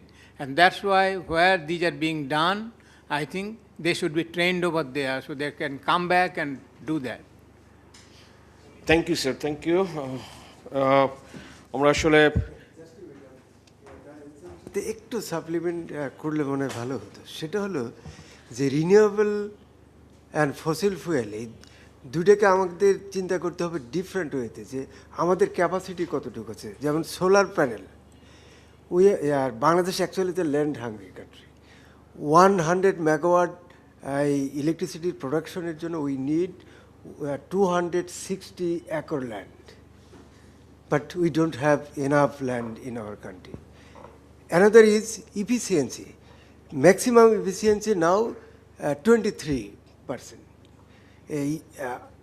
Total demand of Bangladesh, if you set the solar panel or other renewable, যেমন wind mill আমাদের দেশে কিন্তু continuous উইন্ডটা নাই। That's the problem. That's why, yeah, ঠিক আছে।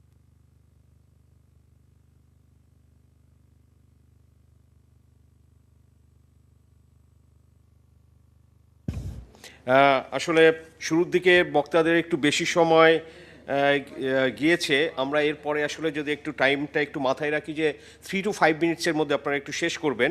আমি এখন একটু বলছি যে miss Romana Rashid, director BGMA. Yes, আপনারা তো আসলে বড় একটা স্টেক হোল্ডার। আজকে যে বিষয়ে আলোচনা হচ্ছে আপনার এই যে রিনিউয়েবলস নিয়ে, তো আমরা জানি যে ইউরোপিয়ান বায়ার্সদের তো কিন্তু একটা প্রেশার আছে, এবং ইন্ডাস্ট্রিতে রুফটপ সোলারের ইনস্টলেশনের রেটটা বাড়ার অন্যতম একটা কারণ হচ্ছে ইউরোপিয়ান বায়ার্সদের প্রেশার। সো এটা পয়েন্ট যে আপনি মানে কীরকম ফ্যাক্টরিজগুলো এগুলো করছে এবং তাদের চ্যালেঞ্জেস। আর আপনার আরেকটা হচ্ছে যে মানে ডেসপাইট ধরেন যে সোলার বলা হয় যে লো কস্ট লং টার্মের ক্ষেত্রে, লেস দ্যান 4 টাকা পার ইউনিট, তো তারপরেও আসলে আপটেকটা কেন স্টিল এত স্লো বা অনেক সময় রেটোরিক্সের মধ্যে। আরেকটা ব্যাপার হচ্ছে okay, this are the question, but আপনি একটু আপনার। আসসালামু আলাইকুম, থ্যাংক ইউ আজকে একটা ইম্পর্টেন্ট ডিসকাশনে আমাকে ইনভাইট করার জন্য। আপনি যেটা বললেন যে আমাদের দেশের গার্মেন্টস সেক্টর একটা ইম্পর্টেন্ট সেক্টর, বাট আমরা ঠিকমতো চালাতে পারছি না বিকজ অফ এনার্জিতে সমস্যা। আমাদের ঠিকমতো গ্যাস সাপ্লাই নাই, আমাদের ঠিকমতো ইলেকট্রিসিটি সাপ্লাই নাই। সেই জন্যই আমাদের পসিবিলিটি নিয়ে কাজ করতে হচ্ছে যে সোলার সিস্টেম কীভাবে আমরা রিনিউয়েবল এনার্জি নিয়ে কাজ করব। একই সাথে যেটা বললেন যে আমাদের এলডিসি গ্র্যাজুয়েশন হচ্ছে সামনে, তারপর জিএসপি প্লাসের জন্য আমাদের এবং বায়ারদের যেসব রিকোয়ারমেন্ট, স্পেশালি ইউরোপিয়ান বায়ারদের যেসব রিকোয়ারমেন্টের জন্য আমাদের ইমিডিয়েটলি ব্যাকওয়ার্ড লিঙ্কেজ নিয়ে কাজ করতে হবে, সেখানেও সেম আমাদের এনার্জি স্মুথনেস প্রয়োজন, যাতে আমরা ইনভেস্ট করে জিনিসটা আমরা নিজেরা আরও ক্যাপেবল হতে পারি। আমরা বিজিএমইএতে আমরা কাজ করছি আইএএফের সাথে ডিকার্বনাইজেশন নিয়ে, তারপরে বিভিন্ন ফ্যাক্টরিতে 500টা ফ্যাক্টরির মতো অডিট চলছে, এনার্জি অডিট চলছে, যেখানে হেল্প করছে ব্র্যাক, বিআইজিডি অ্যান্ড ডানিডা।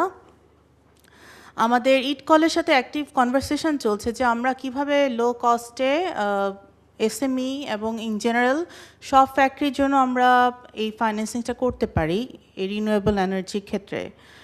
আমাদের যেটা রিকোয়েস্ট সেটা হলো যে টোটাল ট্যাক্স ইনসিডেন্স, হ্যাঁ, সেটা অনেক বেশি। সোলার প্যানেল এবং আনুষঙ্গিক যা আছে, কেবল, স্ট্রাকচার, ইনভার্টার্স, এগুলোর ট্যাক্স অনেক বেশি। আমাদেরকে এটা সোলার প্যানেলে আছে 28.73%, ইনভার্টারে আছে 39.75, এভারেজে এখানে 28 থেকে 60% বিভিন্ন প্রোডাক্টে। হ্যাঁ, যে আমার কাছে এইচএস কোডগুলোও আছে। সো এটাকে কমায় নিয়ে আসতে হবে, 1%-এ। সো তাহলে ফ্যাক্টরিরা আরও বেশি এখানে ইনভেস্ট করতে পারবে, ইম্পোর্ট করে আনতে পারবে উইথ দ্য হেল্প অফ অন্যান্য ফাইন্যান্সিং গ্রুপ যারা লোন দিচ্ছে এই ব্যাপারে। আমার থেকে এতটুকুই। ওকে,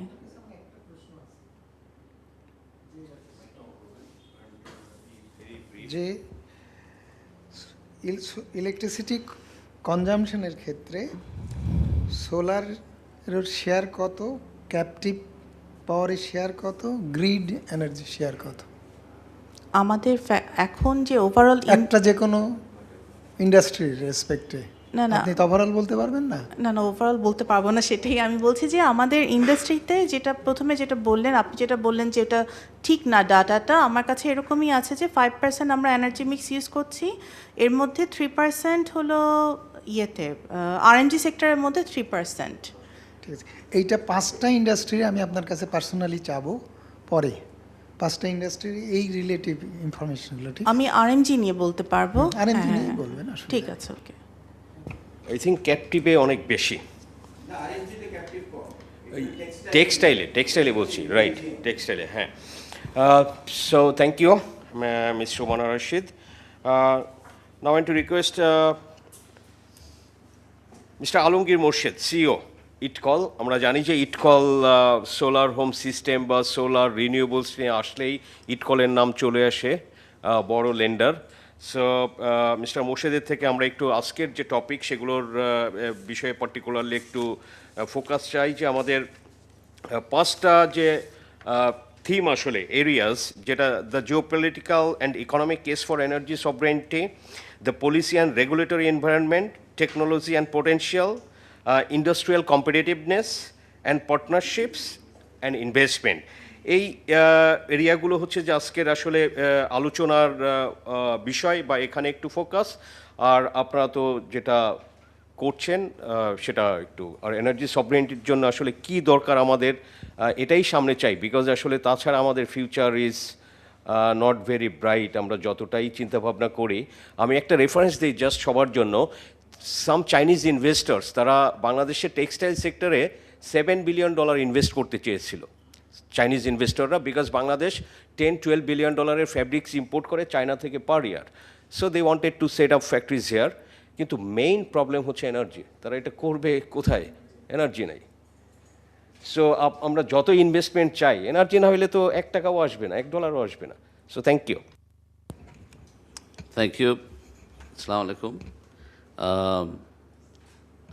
CPD, TBS, and Embassy of Denmark, thank you for organizing this event, very timely and relevant. তো আজকে আসলে এখানে অনেক বিজ্ঞ স্পিকার স্যার আপনারা বলেছেন, আমি অনেক কিছু শিখলাম এবং নোট করলাম, which I will take back to ITCOL, to my management and board. So yeah, ITCOL has been in the forefront of introducing renewable energy in Bangladesh, probably from 1997, Very interestingly, ITCOL had a very reputed program called Solar Home System between 2003 to 2015. And when I came to ITCOL much later, in 2022, I was a commercial banker, and I will tell you how these commercial bank and ITCOL are different and why it is important to understand. I was surprised to see how this solar home system program was destroyed by wrong policy, sir. So today, you know, when I hear with a fresh pair of eyes, I find it very unfortunate that such a good program, which was generating almost 200 megawatt of solar electricity back in 2003 to 2015, was simply killed, destroyed, because of our obsession with the, what we're calling the HFO-based power plants. And sir, as you have mentioned, Dr. Samsul Alam, it was all about probably corruption also, lack of governance, greed, and that was a total loss for the country. If that 200 megawatt could have been at least retained, and on back of that, there was a model on which we could have grown the solar home system model, I think the discussion today would have been very different. Sovereignty, we all understand, sir, you have explained very nicely. It's not only about renewable energy, it's all about a combination, the right combination, where we will not be dictated, how we should power our country. I think that's sovereignty in a nutshell. Unfortunately, we're so skewed to one side of source of energy that we are struggling today because we don't have the right balance, the right portfolio of renewable and HFO-based or coal for that matter, or the other alternate energy sources. We don't need to reinvent the wheel, really. What I see, there are a lot of good examples we can take. For example, Vietnam. You know, only in 3 years, Vietnam went from zero solar to almost, a huge success. It is a case study. Vietnam is very similar to Bangladesh in many ways, and I think we can easily carbon copy the Vietnam example. Okay, if Vietnam is not the right model, Pakistan, where crisis had driven the growth of solar in Pakistan. There is no policy support in Pakistan, but people had to adopt solar because of the crisis, just the way we are facing today. We just need to, as a government, probably need to facilitate, as mentioned, the import of these panels and other infrastructure. The custom has to be friendly so that they don't create unnecessary hurdle and complication to clear these products. And I think we have enough engineers by now who can help us. These are very basic technology, doesn't require much. And also the China is a fantastic example where we could have a top-down approach where you put, you create, you force adoption of renewable energy. So there are 3 models. I think we can make a combination of all 3. I think Mr. Ziaul Haq has articulated that there's fantastic plan. Even the current government's manifesto, I remember, has a very clear intention or articulation of alternate energy, even waste to energy, when we speak of it. So I think the plan is there. Implementation, believe me, in my 4 years in this sector, I feel is just the lack of a collective intention. I mean, we are just creating artificial hurdles. For example, net metering policy is clearly laid down. We all, I mean, it's a combination. I will come to it. Even the bankers, I will come there, sir. Even the private sector. So I think it's a collective thing. We have talked about how NBR could come forward, how things like net metering, clearances could be made easier, how the utility companies can easily help. I think everything is there. I mean, we just need to sit down and collectively agree to that this is important. এটা বলে না যে মানে আমাদের কি বলে এটাকে বাংলায় স্যার যে আমাদের একটা ইয়ের অভাব আছে মানে মানে we just are not doing it, I think. That's the plain thing. The other question I also ask myself, why I don't have a rooftop at my home? I'm complaining about it. But across the table, I don't think most of us are really not adopting solar at our rooftops. And one of the reasons is probably electricity is easily accessible by so-called the fortunates. We are not leading by example. I work for ITCOL, I lead ITCOL, but my house doesn't have the rooftop. So I think that's also about our mindset, the culture we come from. Now, Mesbah from Citibank came here. I wish he was here. I have worked in a commercial bank for more than 20 years. You see, it's truly difficult for commercial banks to finance because end of the day, they need to make some profit. I know you have said you cannot profit, make it a commercialized sector. But end of the day, if you want to engage the private sector, there has to be a reasonable profit or return on investment, as we say it. So you need entities like ITCOL. And I think government had rightly established this institution where the development partners are funding it and we are on-lending it. But the challenge is now, the development partners are also becoming like more demanding, or they are kind of making more conditions, rightly, because of their, as Bangladesh is graduating to LDC. So, even ITCOL will someday, sooner or later, will face that challenge. Things will not be easy to source 2%, 1% fund and happily lend at 5%. Those days are almost coming, or challenging days are coming ahead of us. So we have to be more creative in financing as well. And I think the commercial banks lack understanding of these kind of projects because these are difficult projects. For example, if you finance a solar irrigation pump, the financial models, sir will know, it's not easy. It's not like importing raw material for your garments factory where you have a back-to-back order, you make shirts and you export shirts, you have a buyer, you have a price. It doesn't work that way because you need to understand how much sunshine will be there, you have to understand the seasons, and the weather keeps on changing. It's quite difficult to forecast 10 years. We have failed to develop a good business model for solar irrigation. Yes, simple. So it's not easy. So commercial bankers do not have that knowledge. So what we are trying to do in ITCOL alone cannot solve the problem. We need $1 billion per year to achieve those targets. And ITCOL can do only $100, $200 million. So unless we can untap the liquidity in these banking sector, financing will also become a challenge.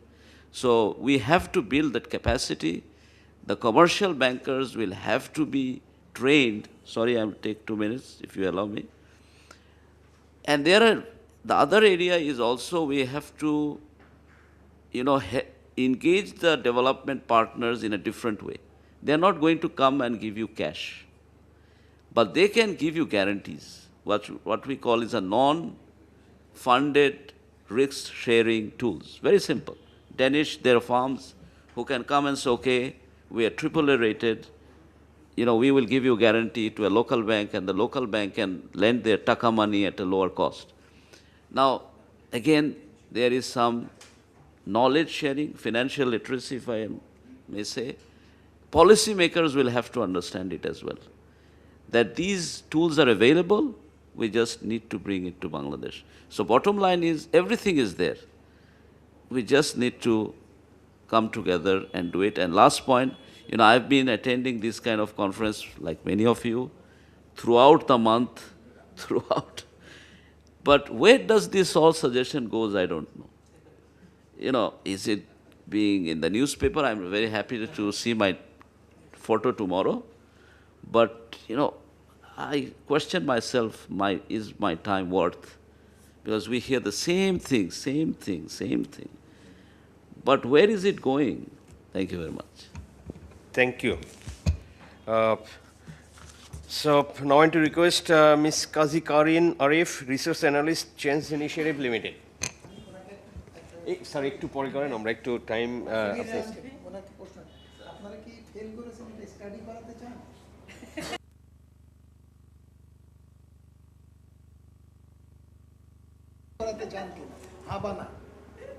Study এটা fail করা উচিত ছিল না to start with. আমরা জানি কেন করেছে sir, study দরকার নাই স্যার, আমরা জানি, এটা জানি আমরা, এটা করা উচিত হয় না।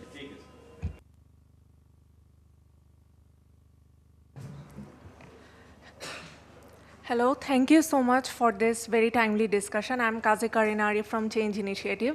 So first of all, before I get into any details, I think it's very important that we define and differentiate between energy security and energy sovereignty, because my understanding is energy security is more about ensuring very narrowly the accessibility of energy.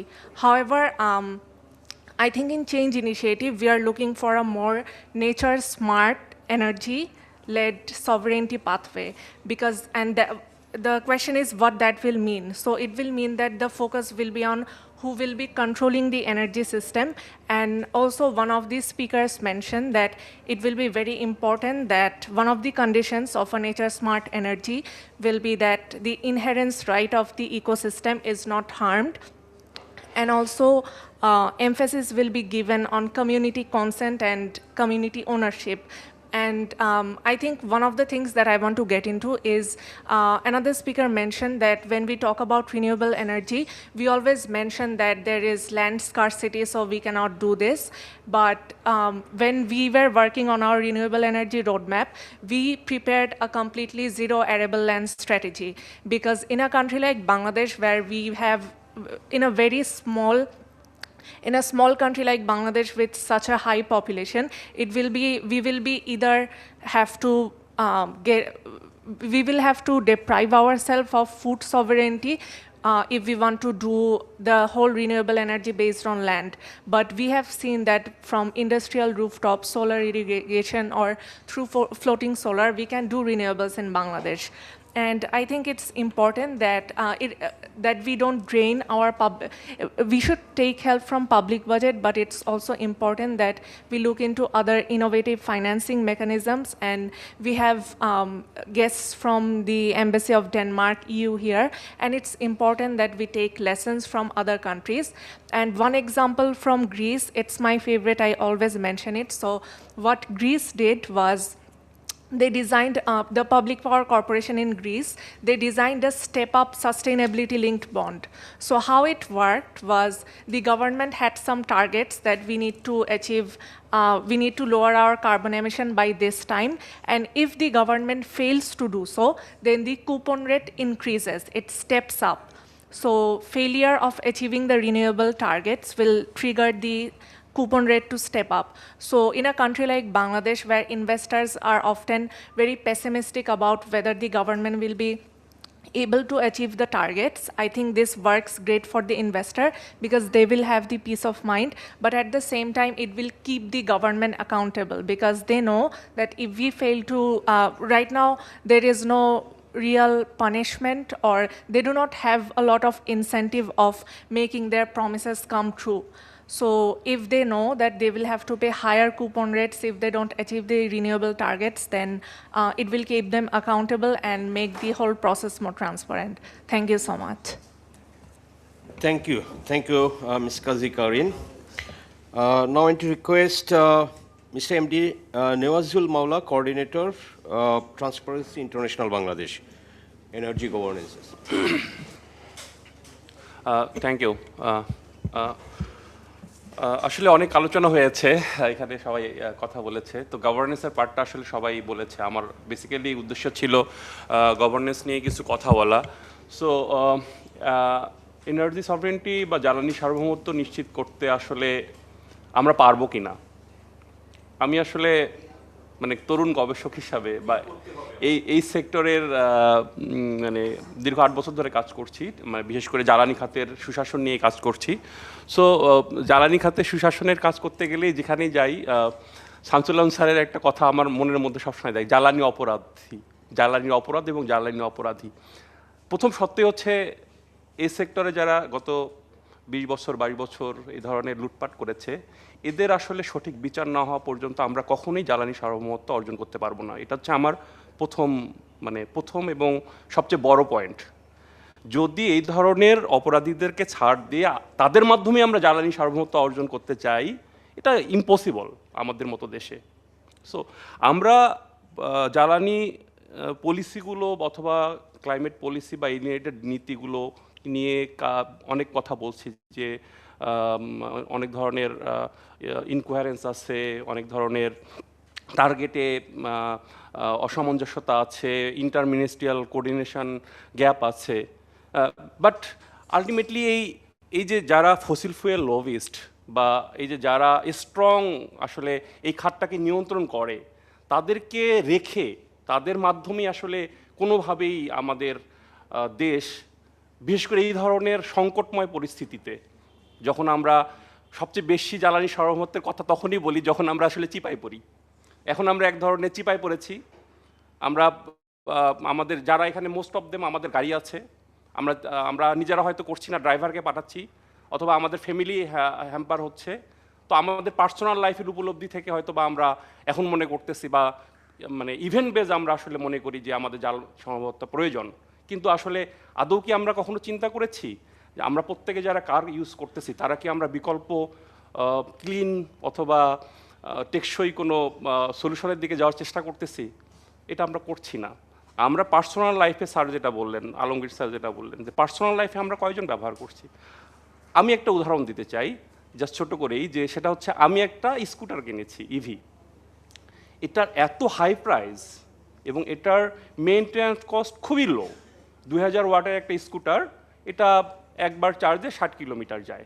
হ্যাঁ, কিন্তু এটার যে মূল্য, প্রচলিত বাজারের যে মূল্য আছে 150 সিসির, যদি আমি বাইকের সাথে তুলনা করি, এটা 3 গুণ দাম প্রায়। ঠিক আছে?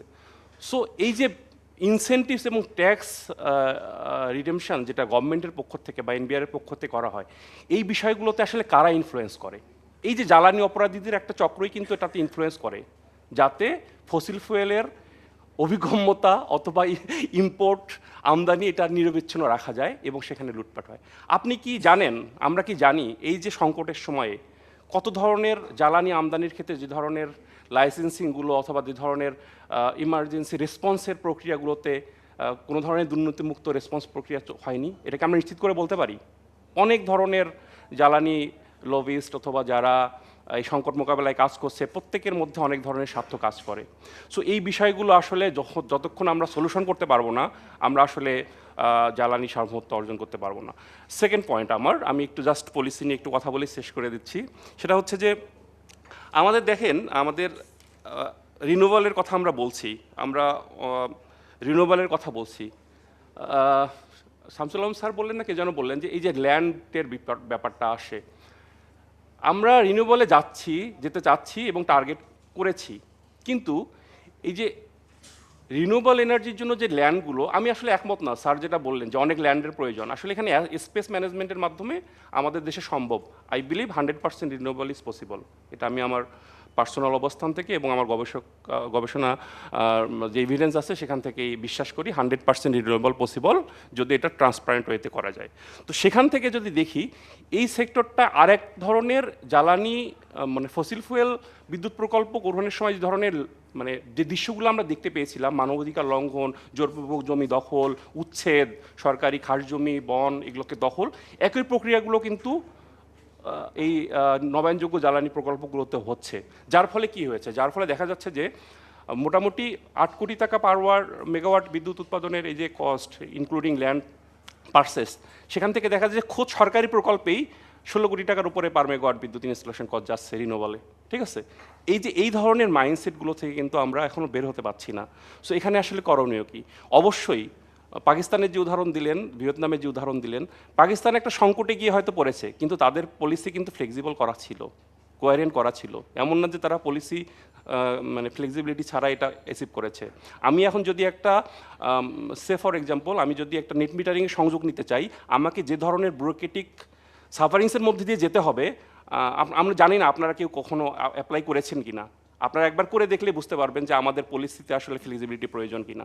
সো সবশেষে বলতে চাই, এটা পসিবল, এনার্জি সভরেন্টি আমাদের উই ক্যান অ্যাচিভ, এবং এটা যদি আমাদের স্বচ্ছ প্রক্রিয়ার মধ্যে দিয়ে যেতে পারি, তাহলে শুধু পসিবল, ঠিক আছে? এবং আমি এটা বিশ্বাস করি, যদি 100% রিনিউয়েবল পসিবল করতে চাই এবং এনার্জি সভরেন্টি নিতে চাই, তাহলে আসলে একটা ট্রান্সপারেন্ট, রিনিউয়েবল, সাস্টেনেবল এই ধরনের একটা মেথডের মধ্যে দিয়ে আমাদেরকে যেতে হবে। অনেক ধন্যবাদ। Yes, thank you. আমরা আসলে আলোচনার এখনও শেষের দিকে, আমাদের কয়েকজন বক্তা আছেন। তো এর মধ্যে আমি miss Tanjina Dilshad, programme manager, environment and energy, European Union delegation to Bangladesh, and to request you. Thank you so much. Thank you, TBS, CPD. Yeah. Just a point, financing issues, resource mobilization already came in discussion. So as you are working in the European Union, and they have their best practices, and in terms of resource mobilization, can European Union help Bangladesh? Just a point. No, thank you so much. Actually, I wanted to talk in line with it because European Union is already doing it here in Bangladesh. Our Denmark embassy is here. Actually, we have a Team Europe initiative, climate and energy, with actually for 3.8 billion of investment in renewable energy, energy efficiency, and climate adaptation and mitigations are together. For renewable energy, we have 1.3 billion investment, which is not only loan, but also technical assistance investment grant. What EU is also doing, I also want to mention something what has been discussed here maybe very quickly. But before that, I also want to mention that Bangladesh Renewable Energy Facility, that's a flagship project, and recently we just did a high-level program and also a mission with European Investment Bank, which is we call European Union Bank, because they do all the work in relation to the green agenda. We cannot do any fossil fuels or anything there. So there is a 350 million EIB loan, which is guaranteed by EU. That's why concessionality comes in. And also that is blended by 45 million EU grant. And that grant is covered with 6 million technical assistance and 39 million investment grant.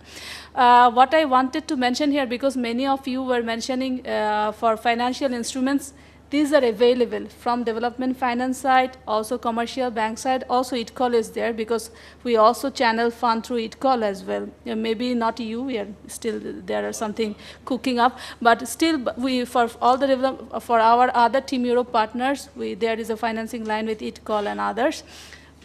Instruments are there, but I think there are some steps really important for Bangladesh to take forward. I can give you my practical experience for the Bangladesh Renewable Energy Facility, since I'm the operational manager from EU side for that. Because it's a facility and we want to finance public utilities. So this fund is available for public, but we are also looking for private companies to support as well through sovereign loan operation. For private operation, recently we also gave an approval to a commercial bank where EIB fund for private window can be channeled, but it is not only for renewable energy, but also circular economy, energy efficiency, this kind of activities. What is much more important for Bangladesh, now there are some momentum, we have now policies, but if you, in terms of bankability of the projects, when I talk about bankability, actually I'm talking about environmental side, social side, legal side, and also financial bankability side. When the project pipelines are not ready, no matter what you approve the finance, disbursement will not happen.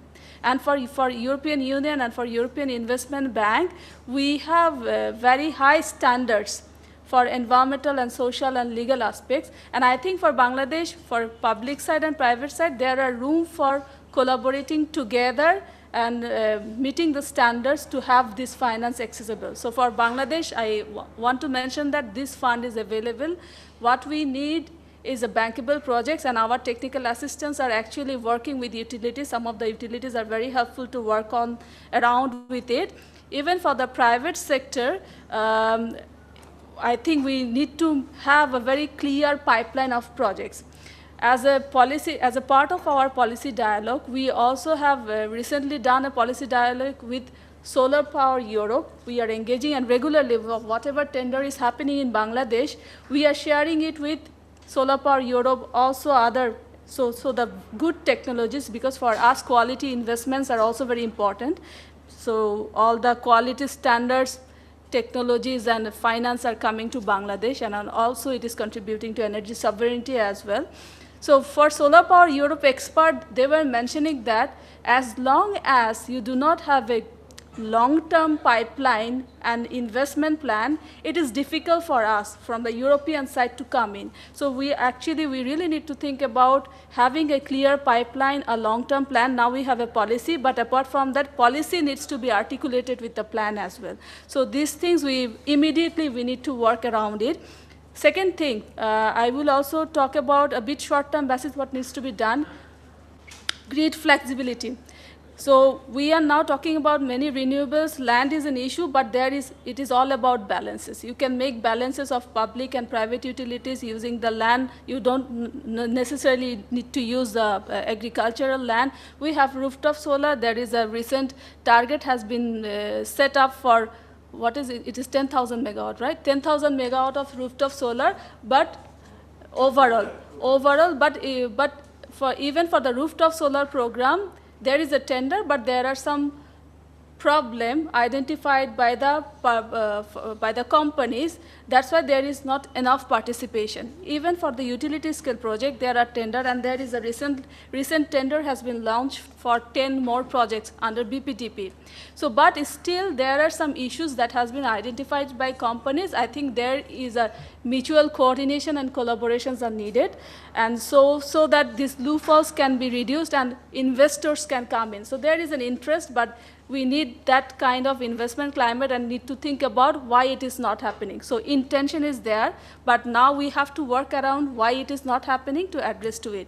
As I mentioned about the grid flexibility, rooftop solar and all others, so these are intermittent energy. We really need to think about grid flexibility and grid reliability. We are also trying to support from European Union side on it, and also from Team Europe Green Energy Transition Working Group. But now maybe we have renewable percentage less than maybe 3.52% or 4, whatever it is. But at certain point, this intermittency will be an issue. So since we want to have a good balance of renewable, the target we have set, this balance should be reflected, and without working on the grid, it will not work properly. So grid flexibility, grid modernization, that should come around, and also storage. Sir has already mentioned about it, and from EU side, we did some good studies. And actually, I think there was a discussion based on our studies. World Bank wanted to do something related to storage. But for us, storage investment should always in relation to renewables, not for the conventional power. There is a merchant power policy which has been activated, but we need to have a clear guideline for that merchant power policy. And there is an issue about open access tariff, has been mentioned by many BGMEA participants and members. I think we really need to look around on that aspect as well. And from ours, I also want to mention another aspect for having a regional market to access. And maybe we also need to look into the manufacturing side. There is one company from Bangladesh is already exporting to US market, whether we can open this window in the manufacturing side for solar, not necessarily only panel, because there are many other components, inverters, storage. So I think there we can play around with the cost and affordability issues.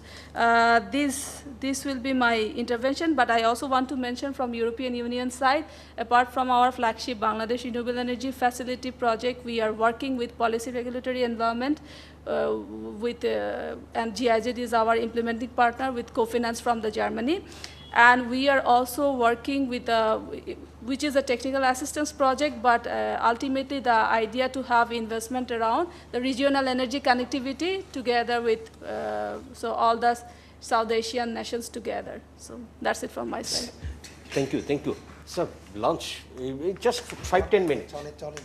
হ্যাঁ আচ্ছা তো সবাই চলে যাচ্ছে অনেকেই আমরা আলোচনা আসলে একদম শেষের দিকে আমি এখন রিকোয়েস্ট করব একটু ব্রিফলি কারণ অনেকেই আমরা শুনেছি mister Muntasir Morshed research fellow BIDS একটু শেষের দিকে আপনি জাস্ট রিপিট না করে আপনার স্পেসিফিক পয়েন্টসগুলো যদি একটু বলেন Thank you. I'm grateful to the Business Standard, CPD and the Danish Embassy for inviting me.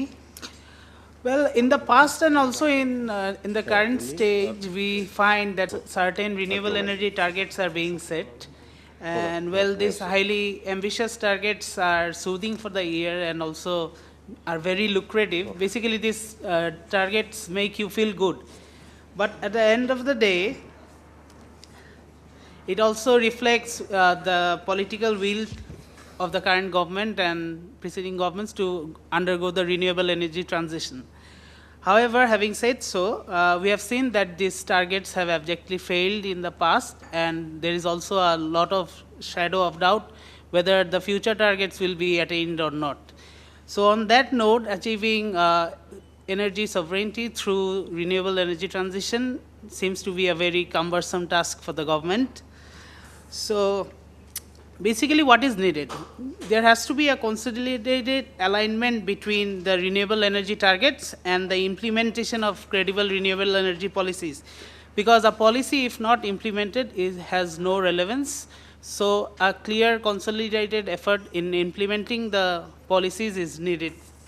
So in the past, this implementation has lacked, and that's why the targets weren't fulfilled. So we must take a note of that and proceed for the future. Now let me specify specifically on renewable energy's role in establishing the energy sovereignty aspect. We know that Bangladesh, preceding speakers have told that the fossil fuel dependency, especially LNG, has been growing at a progressive rate. So why is this happening? Is it because the conventional grids we have, is it not that much compatible to ensure large-scale integration of renewable electricity? The same issue is also being seen for the nuclear power plants, whether large-scale integration is possible or not. So there has to be a compatibility test. So I think if the compatibility test is done and we know that we can integrate large-scale renewable electricity into our grids, so that may help as well. That may incentivize more production by addressing all constraints. Secondly, and we should also look into policies that can enable attraction of FDIs, and renewable energy related FDIs in particular, because these FDIs will not only address the capital constraints, but it will also have some spillover impacts of spillovers of technical know-how and technological innovation as well. So we need to focus on that side as well. And basically the most important thing is we must emphasize on dual use of our land. So basically in terms of agrivoltaics and floating solars. So there has to be a good mapping of such good mapping of such areas that can be tapped through these mechanisms through which dual use of land can ensure more renewable electricity generation. So I think, and lastly, there is need also for high efficiency PV modules installations, because we know that we have land scarcity, and if these high efficiency PVs can be installed, more electricity, renewable electricity can be produced with less amount of area. So with that, I will stop here. Thank you. Thank you, thank you. But is there any example of a dual use of land? Yes, have you know any case? Yes, in agrivoltaics, there are got it. Some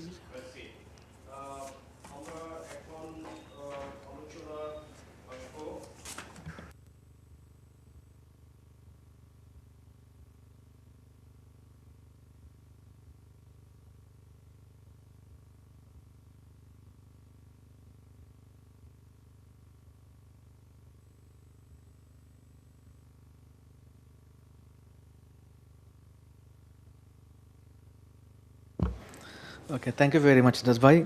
Good afternoon to all of you. So it's a privilege to be part of this roundtable discussion organized by the Embassy of Denmark, TBS, and the CPD. So, like Asaduzzaman sir, when I came to know about this topic, I started digging it out. What is the basic definition of the energy sovereignty? How Bangladesh actually views this concept? And it seems to me actually we are simply thinking about replacing one fuel with another when it comes about the energy sovereignty. But from my point of view, actually, it is about the transforming of the entire market system.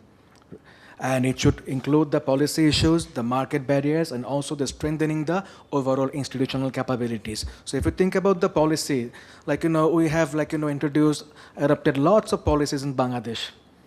If I can think about the 2008 renewable energy policies, the power system master plans, integrated policies, lots of policies. But my question is that, yes, we have successfully adopted many policies, but in terms of implementation, do we have any mechanism to quantify to what extent we can achieve those targets set in the different policies? I don't think so there is such mechanism. So it's very, very important, we need to focus on the policy effectiveness. And when we adopt the policy, in many cases, actually, we adopt the policy on a very urgent basis. There is a shock, it's exogenous, and we actually rush to adopt the policy. But policy should have a long-term targets.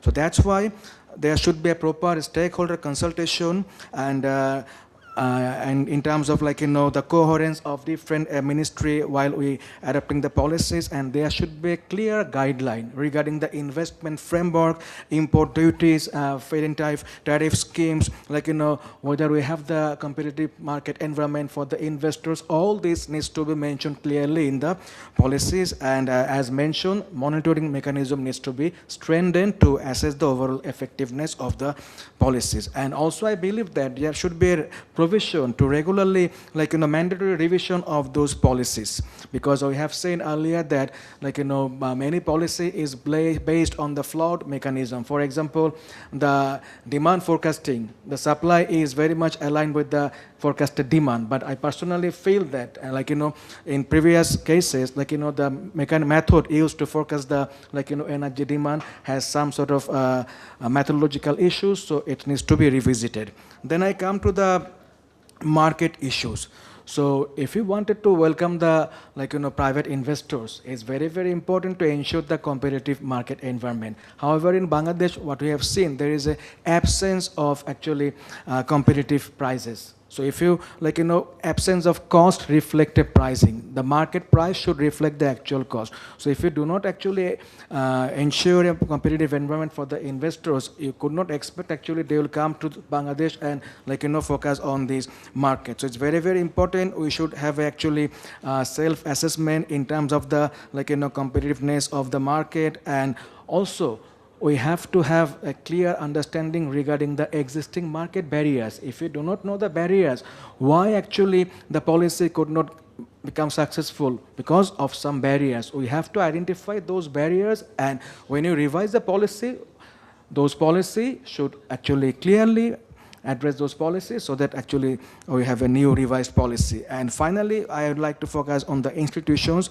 To ensure competitive market pricing, we need to strengthen the capabilities of the Bangladesh Energy Regulatory Commission. It should be actually independent in a true sense. When they are fixing prices, they should have the autonomy, and there should be a stakeholder consultation. They should set up a new committee including academia, policymakers, businessmen, accountants. So there should be a representative of different stakeholders in that committee, and through regular hearing process actually they fix a competitive pricing, and I believe that will actually welcome the foreign investors.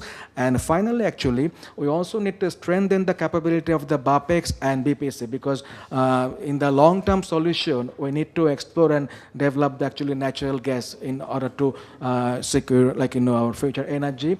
However, without strengthening the capabilities of BARC, without actually strengthening the human resources working under those two institutions, it will be very difficult to achieve those long-term targets, because ultimately it's the actually indigenous natural resources. So long-term solution should focus on the natural gas exploration, and for which institutional capability strengthening is very, very important. I think I stop here for the time issues. Thank you for being very specific.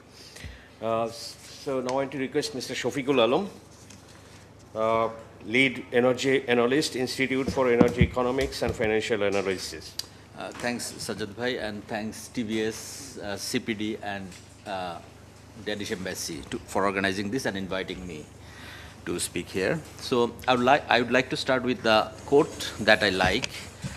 The Stone Age did not end because we ran out of stones. Rather, we transitioned to better solutions. Energy efficiency and clean energy offered similar opportunity to us. So that we will have to consider. And every time this kind of crisis happen across the globe, right? Middle East crisis, and then before that we had Ukraine-Russia crisis. So that every time reminds us of taking opportunities, this kind of opportunities to ensure our energy security and even beyond going that, the topic that we are discussing here. But I will touch upon few of the statistics that we have been discussing. For example, one was the share of renewable energy. In terms of installed capacity, so it is roughly around 5%, right? That we all agree. But there is a flaw, because we continuously count captive generation capacity as 2,800 megawatts. However, this captive generation capacity is more than 6,000 megawatts. While I was doing a study in 2024 on captive generator, I found 4,500 megawatt captive generation capacity. Recently, World Bank is doing that study. So there they have found it is more than 6,000 megawatt. So the share of renewable energy will come down. And then we will have to factor in that many of those solar home systems are stranded assets. So we have to discount that. So the real renewable energy capacity will be much less than what we continue to publicize. And when we consider generation, so it is exactly 2.3% in power generation last year, according to BPDB's audited financial statement. So that's the Bible, that's the final statement in terms of renewable energy. Now, if we consider whether we need to change our narrative, I'm just touching upon these questions provided here. Yes, of course, we need to change our narrative. So the first thing is we have to make a transition to renewable energy, but time will say to what extent we will be able to achieve. But we have to implement all those projects. We are taking up policies, but in the middle of everything, we leave behind. For example, that 3,000 megawatt rooftop solar did not materialize. Now we are considering 10,000 megawatt. This is a welcome step. Everyone welcomes it, but we need the action plan. And then also that next question, policy and governance and coordination. So interministerial coordination is essential. There should be a proper action plan, and government must monitor. Somebody must monitor that we have achieved or not, and why we have not achieved, then they should take the corrective measures. And then development agencies. I mean, so he has left because, I mean, had he been here would have been better. Anyway. It will be recorded. And okay. They will publish Yeah. it. Yes. Okay. So funding. So TBS also reported, right, the day before yesterday. I shared also in the group. So the funding has become very expensive for Bangladesh, right? The immediate support. For the immediate support, the government has sought funding from ADB and some other agencies. So the cost is very high. It's almost comparable to the private sector loan from MDBs. So it is roughly 5%, more than 5%. So we need to consider that also, how we can tap into the low-cost funding from the MDBs. And another thing, since government has eliminated, repealed that implementation agreement. So development agencies can support in designing payment security mechanism that is applicable in other countries. For example, in Sri Lanka, ADB or World Bank has provided that payment security mechanism, supported. Yeah, yes, they can also support. In fact, other agencies, this kind of MDBs they can support. So that will also be helpful if the government does not want to reinstate that IS implementation agreements. And then you asked one question, that what would be the cost and benefit, right? That of economic costs of continuing fossil fuel dependency versus accelerating. So for total system level transformation, that requires modeling. So that requires time. So just to give you simple example, I mean, I have said this probably 10, 20 times in the last 1 month. The cost of LNG, the amount of LNG Bangladesh imported during last year, April to June, it was 77.6 billion cubic feet. If Bangladesh imports same amount during this April to June at a cost of USD 20 per MMBTU, Bangladesh subsidy burden will be $1.07 billion, excluding terminal cost and regasification charges. So this is the high cost. And the diesel, at one stage government was paying at around taka 70 per liter at one stage, but they have revised the tariff. So taka 70 per liter, excluding the cost of shipping and commissions of different level of BPC and other traders. So this is the high cost of fossil fuel. Now, for the transition, if we look into the low-hanging fruits for daytime application, if we can change this furnace oil-based power plant, I mean replace with the, not replace, reduce their consumption through this solar home system, at least 3,000 crore we can save per year, 3,000 crore for that much. And if we consider the battery storage for evening, so what will happen, we will be able to replace, save fossil fuel import bills of around 10 to 11,000 crore if we replace, reduce 70% of oil consumption with battery storage. But that does not immediately result in, those other benefits, but it will save us fossil fuel imports. So we have this kind of opportunities. And again, every unit of utility scale solar with taka 10 taka 10 per kilowatt hour, we can save taka 2 per kilowatt hour average generation cost for daytime application, not beyond certain level. But with gradually reducing cost of battery energy storage, we will have more benefits in the future, but we have to think about beyond 2030 also, because we have sufficient baseload capacity. Nuclear power is just coming online, so the baseload we need to consider. And another important aspect is this baseload is very special baseload because it is not like other baseload. So imagine a day we had probably yesterday, last night, the day before yesterday, only 7,000, 8,000 megawatt peak demand at night because of rain. So 8,000 megawatt baseload capacity of nuclear. So you also need to analyze all those things. So I mean, a whole system analysis is also needed, but this is an opportunity for Bangladesh. Last time we missed the train after the Ukraine-Russia crisis, but this time we should not. We should accelerate the promotion. But final point that you asked, 3 urgent actions, since budget is coming up. So number one is from the budget perspective, full duty waiver for rooftop solar and decentralized systems. Solar panel, inverter, structure, battery storage, full duty waiver. Second point, with that, for energy efficient appliance, surprisingly, compressor with inverter has higher duty compared to compressor without inverter. This has to change. So in this budget, government should consider this waiver. The second option, government should increase the size of the fund, because this Bangladesh Bank fund, it is not enough. So somehow government, if can create a fund for promotion of solar irrigation, because it does not have that model, business model. Somehow, if government with the support of development agency can create a fund, so that will be very good. And then number 3, I don't know how government will do, because I visited several villages during the last Eid vacation, and I found that many people are installing rooftop solar. Again, there is a case of low quality installation, because people who are installing, they don't have sufficient training or the minimum training. They are the general traders, now they are into this business. So I don't know how government will ensure the quality of this. So maybe government support for testing facilities or whatever any mechanism. And last point that I want to mention, as Joseph Stiglitz mentioned, right? What you measure affects what you do. If you do not measure the right thing, you do not do the right thing. So we need to ensure that we are properly monitoring the things and also ensuring the quality of our systems installed. Thank you. Thank you, Mr. Shafiqul Alam. Sir, আমাদের last speaker professor doctor Ijaz Hossain sir, আপনি সব শুনেছেন এবং এই যেটা mister Shafiqul Alam বললেন যে last মানে 3টা ইমিডিয়েট অ্যাকশনস, ওইটাও একটু আপনার থেকে শুনতে চাই আপনার বক্তব্যের পরে যে কি করা উচিত। Thank you very much. I know that after you will publish one page and most of our important comments will be there. So that's an incentive to stay back and talk, because that's very important that it will be read by a lot of people that way. Okay. And also, I think the people who have stayed back deserve 2 lunches. So I think yeah, that's the year. Now.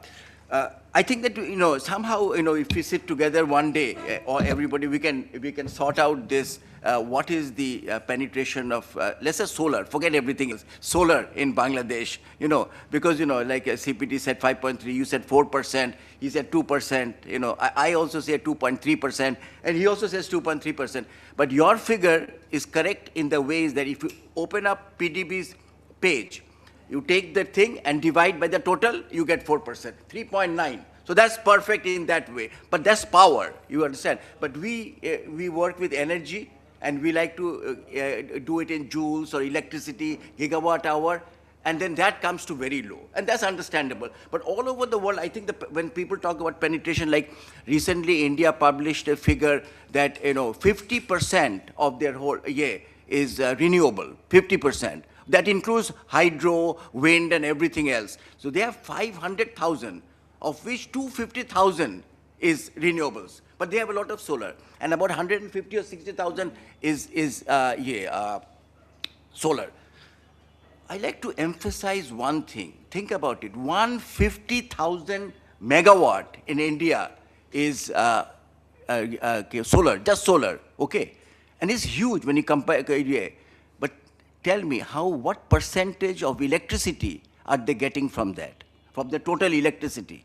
You'll be very surprised. It's only 10 to 12%. So after all this achievement, after doing so much, India, so much, okay, they have only come to 10 to 12%. Think of it. So those who just without thinking or without appreciating the whole thing, say 100% renewable, as an engineer, I just collapse. I don't know how to react, to that, So I think that, let's not, that's, almost like in a dream, and like he said, it's probably never achievable. Some countries may need to import a little bit of energy. And then he was saying that without importing from Nepal and Bhutan and all, renewables and all, we don't have a hope of doing this. So what's the problem really? I'm assuming what I understand, sovereignty and energy security is the same. Okay, right now, if I'm not wrong, 62% of our energy is imported, right? 62, that includes the electricity and everything. Remember, that doesn't include the capacity charge which pay in terms of dollars, just the energy import, 62%. My data shows every year we are sliding by 3 to 5%. So if we do more development, well, people are talking bring more LNG and FSRU and all, then we'll go by 5%. So tell me, if we are already close to 62, we are 62, how long will it take to become 100% fuel dependent in Bangladesh? Our gas is all gone. So we are in an absolutely frightening situation, okay?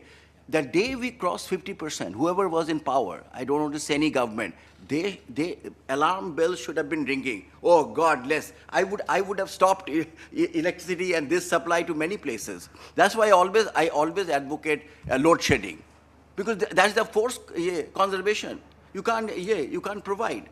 So we are experiencing extreme load shedding up to 3,000 megawatt recently we went, but only a few days maybe. And industry is suffering beyond sort of belief or beyond statement, the way industry not only at the supply, I am fearing that we are getting real demand destruction, okay, real demand destruction. But that happens in many countries in the world. Lot of the times what has happened in history is that industry has suffered very much, and a lot of industries have gone out, okay? And that is happening, already happening in Bangladesh. It will happen more. Only some industries will supply if we cannot improve the state of energy supply to the industry. Things are very bad. Now, my statement is that we are probably living beyond our means. Amra jeta pari na sheta, uni jeta bole gelo. He talked about that we made a big mistake by destroying the solar home systems, all for ego for one person who ruled the country for 17 years, that she wanted to show 100% electrification. She destroyed 6 million solar home system, just actually destroyed. The place where there is already renewable energy is there, she built sort of grid line. And they gave up through it, all lost, complete loss. 6 million solar home systems lost now, okay? We could have, considering the fact everything is becoming cheap, we could have developed those, we could have built on those, and had a totally different sort of philosophy in supplying energy to rural area. Now we have gone back to the old system, everybody will get from the grid and on, everybody will suffer, lot of load shedding is going on. The 4,000 megawatt wind, I actually believe in it, and I put it in actually. This figure is put by me in the thing. Those people who are working with us said, no, put it in 4,000 megawatt. Why? Because I think that, our ambassador is gone, but Denmark has a project of 500 megawatt project which they were working on, but they put it on hold because there was no elected government for the last year. So they put it on hold, they could not, but they have gone very far ahead. Their electricity is being bought by H&M and bestsellers. Okay, so the model is perfect. Okay, so you're getting climate financing and all these kind of things to build this thing. Otherwise, wind project you cannot do in Bangladesh. But we can get this carbon financing. They will come, and we can do big projects. So up to 4,000 megawatt by 2035 is doable. If the government moves in the right direction, they come in and everything is there. Okay. The problem is that, people, we talk so loosely about things, like say 10,000 megawatt. If you do grid-tied power plants, that's $8 to $10 billion. $8 to $10 billion, so you're asking the government, where will they find it? Okay, forget grid-tied. Some of it will be probably rooftop. Okay, but whichever, even if you do 5,000 megawatt, which I believe is probably doable by 2030, you will still need a lot of money. Our banks are not able, we have seen our banks are not able to finance. And if people bring out their own money, even that I don't know whether they have enough money to find. So there is a finance requirement. It's not going to wait. But I can tell everybody that the government right now, I have direct communication with the government. They are completely ready right now in this budget, and I hope they do it. They will remove all barriers from renewable. They will remove all barriers. Okay. Once that is done, we can't go and blame the government anymore, because they have removed all that barrier. So then we will say, oh, now give us land. Oh, they will say, give us money. Oh, give us low interest. We can't go on doing this. But the association, Bangladesh Solar Association, has said that we are able to do it on our own. We don't need for FDI. They have said that several occasions. We can do even 10,000 megawatt, we can do our own money and all. They should now step forward and deliver. The government, if they do what they're saying they will do, remove all including taxes on batteries. Okay, so they have done their bit. So now we must step forward. By we, I mean that I am also amongst those who want to promote, but I don't believe that that we can exceed, maybe 10% electricity, by 2035 or something like that. It's very difficult. I mean, I've shown you the figures. Only one country in the world which is gone beyond 30%, that's China. Okay, and every other country, they're all 10%, 15%. It's very difficult to get, because you know why? Two reasons. One is land, and you need a lot of land to do this. But the other is, the solar is in daytime. Okay? How will I get this electricity at the different hours? It's a grid. If we all move to that all activity in the country will happen in these hours, we can solve the problem of the world. As soon as we have done the calculation, as soon as you try to get electricity, the same electricity, let's say we give a lot of land, we do a lot of solar. You want to get this electricity at night, the price varies depending on how you import your batteries. It can vary from as little as 18 taka to 25 to 26 taka per kilowatt hour. Okay? So it's a different ball game entirely. Okay? Will the government do it? Like he talked about the direct solar is no problem. Do hundreds and thousands, but how can you do? That is only 4 hours. I want electricity 24 hours in the day. That's only 4 or 5 hours in the day. That problem solved. We can do it by 2025. The rest of the time, I need batteries. As soon as you put it in the batteries, it becomes very expensive. Okay? Will the government do it? We are trying to convince them to do it. So let me finish with that and say that there are big challenges, but there are big opportunities as well, big opportunities, okay? And I personally believe if Bangladesh can get up to 35% energy from renewables, our problem is solved. Because we all forget, and he is the only person who mentioned energy efficiency. I've spent all my career doing energy efficiency, energy conservation.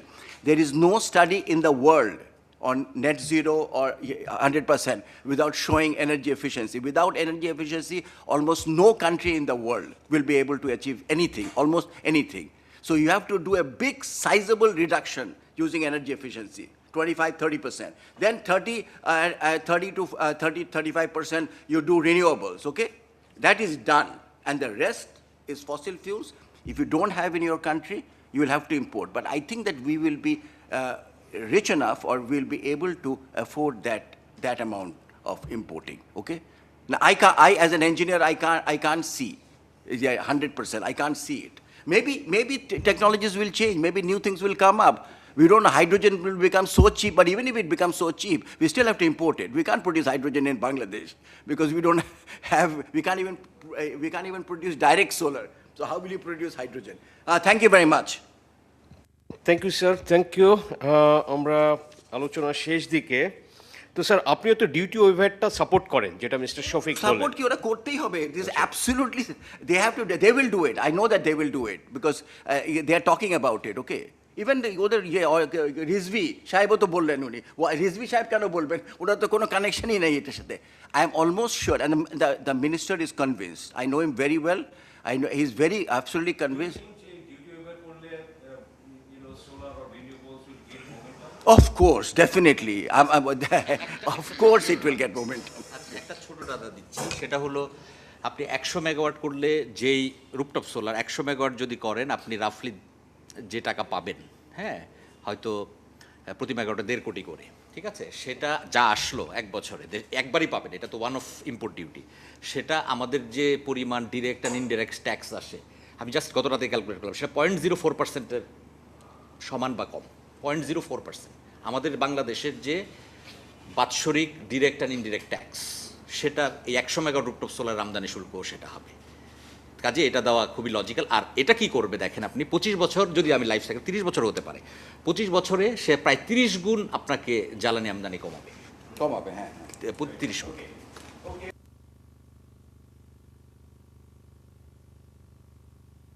এবং সবার বক্তব্যই শুনেছেন, তো এখানে যেটা হচ্ছে যে policies are there, I think many policies, কিন্তু সবাই যেটা কমন আসছে যে ইমপ্লিমেন্টেশনটাই বাংলাদেশের সমস্যা।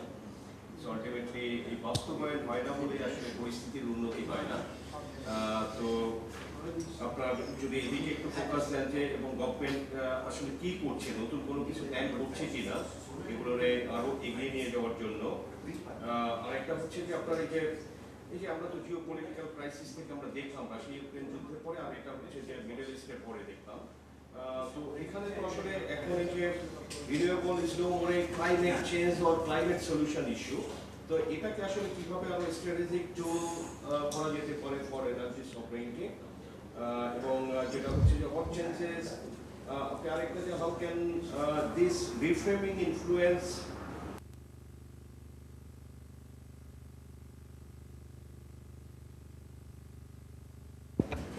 আচ্ছা, আমি তো মাইক অফ করেই বলতেছিলাম, ওকে।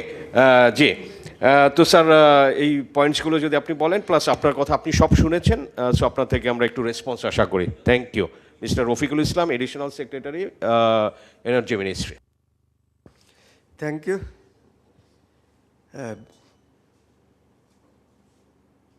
Long time, it's very difficult to express after hearing so many scholars are express their view. একটা ভালো দিক হলো যে তার ম্যাক্সিমামে এখন এই স্থানটা ত্যাগ করেছে, যার জন্য আমার বলার খুবই ইজি হবে। আমি শুনলাম, অনেক কিছু শুনলাম। আমাদের অফিসিয়ালি সরকারিভাবে অনেক কিছু স্টেপও নেওয়া হচ্ছে। আমাদের আজকের আলোচনার মূল বিষয়টা হলো যে এনার্জি সভারেন্টি ফর বাংলাদেশ। প্রথমে আমি বলি যে এনার্জি সভারেন্টিটা আসলে অনেকেই অনেকভাবে বলেছেন। আরেকটু বিষয়, এনার্জি সভারেন্টি মেইন ইস্যু হলো আর এই রিসোর্সের উপরে আমাদের কতটুকু দখল আছে। আরেকটা হলো আমরা কি পরিমাণ প্রোডাকশন করি, এটা একটা বিষয়। আর আমাদের কি পরিমাণ ইনফ্রাস্ট্রাকচার আছে, এই টোটালটা কি আমাদের টোটাল ডিমান্ডটাকে কি মিট করতে পারে কিনা, এটি হলো আসলে এনার্জি সভারেন্টির মূল একটা বিষয়। আরেকজন বলেছেন যে এনার্জি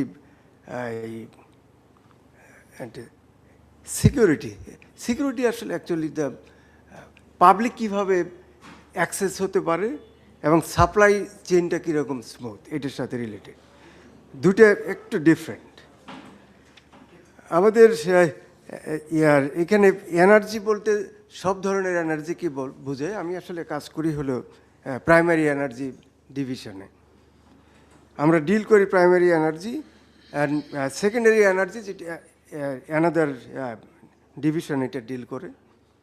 আর আজকের যে আলোচনাটা যে শুনলাম ম্যাক্সিমামই হলো, যদিও সভরেন্টির উপরে বেশি জোর দেওয়া হয়েছে, কিন্তু রিনিউয়েবল এনার্জি নিয়ে ম্যাক্সিমাম ডিসকাসটা এখানে হয়েছে। আসলে রিনিউয়েবল এনার্জি না, আসলে সভরেন্টির জন্য দরকার হলো মিক্স এনার্জি বিষয়। যেমন আমরা যতভাবেই বলি যে আমাদের যে টোটাল ডিমান্ড এর 50% একেবারে যদি আমরা সারা বাংলাদেশ ঢেকেও দেই, তাহলে 50% ডিমান্ড মিট করতে পারবে হলো সোলার এনার্জি। কারণ নাইট টাইম তো আমরা পাবো না, ডেফিনেটলি ওটাকে আমাদের কনসিডার করতেই হবে। আমরা ডে টাইমকে আমরা এনার্জি করতে পারি। অনেক দেশেই আছে যে ডে টাইমে সোলার এনার্জিকে প্রায়োরিটি দিচ্ছে এবং নাইট টাইমে ফসিল ফুয়েল ওর আদার্স এটাকে দিচ্ছে। এই দুটো যে আমরা মিক্স এনার্জি। আরেকটা এটা হলো যে এনার্জির ভিতরে 3 ধরনের একটা কনসেপ্ট আছে। একটা হলো ফসিল ফুয়েল ডিপেন্ডেন্ট, যেটাকে আমরা বলি ডার্টি ফুয়েল। আরেকটা হলো clean energy. Clean energy may not be the renewable, যেমন আমাদের পারমাণবিক বিদ্যুৎ কেন্দ্র থেকে যেটা হয় সেটা হলো ক্লিন এনার্জি। আরেকটা হলো রিনিউয়েবল এনার্জি, যেটা আমরা বারবার সেটাকে ইউজ করতে পারি, যেটা উইন্ড, সোলার পাওয়ার এবং আরও অনেকগুলো সোর্স আছে। এই 3টা বিষয়। এখন আমরা কিভাবে পলিসি করেছি এই সবগুলোকে একসাথে করার জন্য, এটাই করার জন্য, সেটা হলো মুখ্য বিষয়। এই বিষয়গুলোকে অ্যাড্রেস করা জন্য অনেকগুলো অপশন আমাদের এটা আছে। তার আগে আমাদের আসলে ডিমান্ডটা আসলে এই করতে হবে। আমরা যে ডিমান্ডটা ফোরকাস্ট করি, আমরা আলোচনার মধ্যে যেটা করলাম, সেই ডিমান্ডটা সেটা হলো বটম লাইন থেকে যেটা আমরা ইউজ করতেছি এখন। আর যদি আপনি টপ ডাউনে যদি আপনি হিসাব করেন যে বাংলাদেশের জনগণ কত, পপুলেশনটা আমাকে হিসাব করতে হবে। এই টোটাল পপুলেশনকে যদি আমরা মেইন স্ট্রিমে যদি কানেক্ট করতে চাই, তাহলে আমার কি পরিমাণ এনার্জিটা লাগবে। সরকারি হিসাবে 17 কোটি সামথিং হলো আমাদের পপুলেশন। অনেকেই বলে যে ক্রিটিকরা অনেকেই বলে যে আসলে আর পপুলেশনটা আরেকটু বেশি, সেটা 18 কোটি 19 কোটি বা 20 কোটি যেটি হলো। এই সবগুলোকে যদি আমরা এই প্রোডাক্টিভিটির সাথে এবং ইলেকট্রিসিটির সাথে এবং ডিফারেন্ট পাওয়ারের সাথে যদি কানেক্ট করি, তাহলে আমার কি পরিমাণ এনার্জিটা লাগবে। সেইটা হলো টপ ডাউন পলিসি। যে সরকার যদি চায় যে আমরা সকল মানুষকে আমরা এমপ্লয়মেন্ট জেনারেশনে নিয়ে আসবো, সেখানে দেখেন আমাদের কিন্তু এখন কিন্তু আমার ডিমান্ডটা কত, ইলেকট্রিসিটির ডিমান্ড 16 to 20,000 মেগাওয়াট, আর আমার ক্যাপাসিটি আছে 30 মেগাওয়াট। আর 41-এ যদি আমরা ডেভেলপড কান্ট্রিতে চলে যেতে যাওয়ার যে একটা আমাদের যে একটা মাইলস্টোন ছিল, সেখানে গেলে আমার যে পরিমাণ এটা লাগবে। কিন্তু আমি মিন করছি যে আমি যদি 100 ভাগ মানুষকে মেইন স্ট্রিমের সাথে নিয়ে আসি, তাহলে কিন্তু অ্যাভারেজে যে ওয়ার্ল্ড ওয়াইড যে কনজামশন 3,300 মেবি, সেটা অনুযায়ী প্রায় আমাদের লাগবে হলো 1 লক্ষ মেগাওয়াট বাই 2050-তে। তো 1 লক্ষ মেগাওয়াটকে যাওয়ার জন্য যদি আমরা টার্গেট ফিক্সড আপ করি, সেটার জন্য আমরা কি কি লাগবে, 3টা বিষয় লাগবে। আমার ফসিল ফুয়েলকে আমরা 50-র মধ্যে আমরা সারেন্ডার করতে পারবো না। একটা বড় একটা অংশ থাকতে হবে। আর রিনিউয়েবল এনার্জিতে আমরা বড় একটা পোর্শন আমরা যেতে হবে। সেটা কতটুকু আমার এগ্রিকালচার ল্যান্ডটাকে হ্যাম্পার না করে কিন্তু যেতে হবে।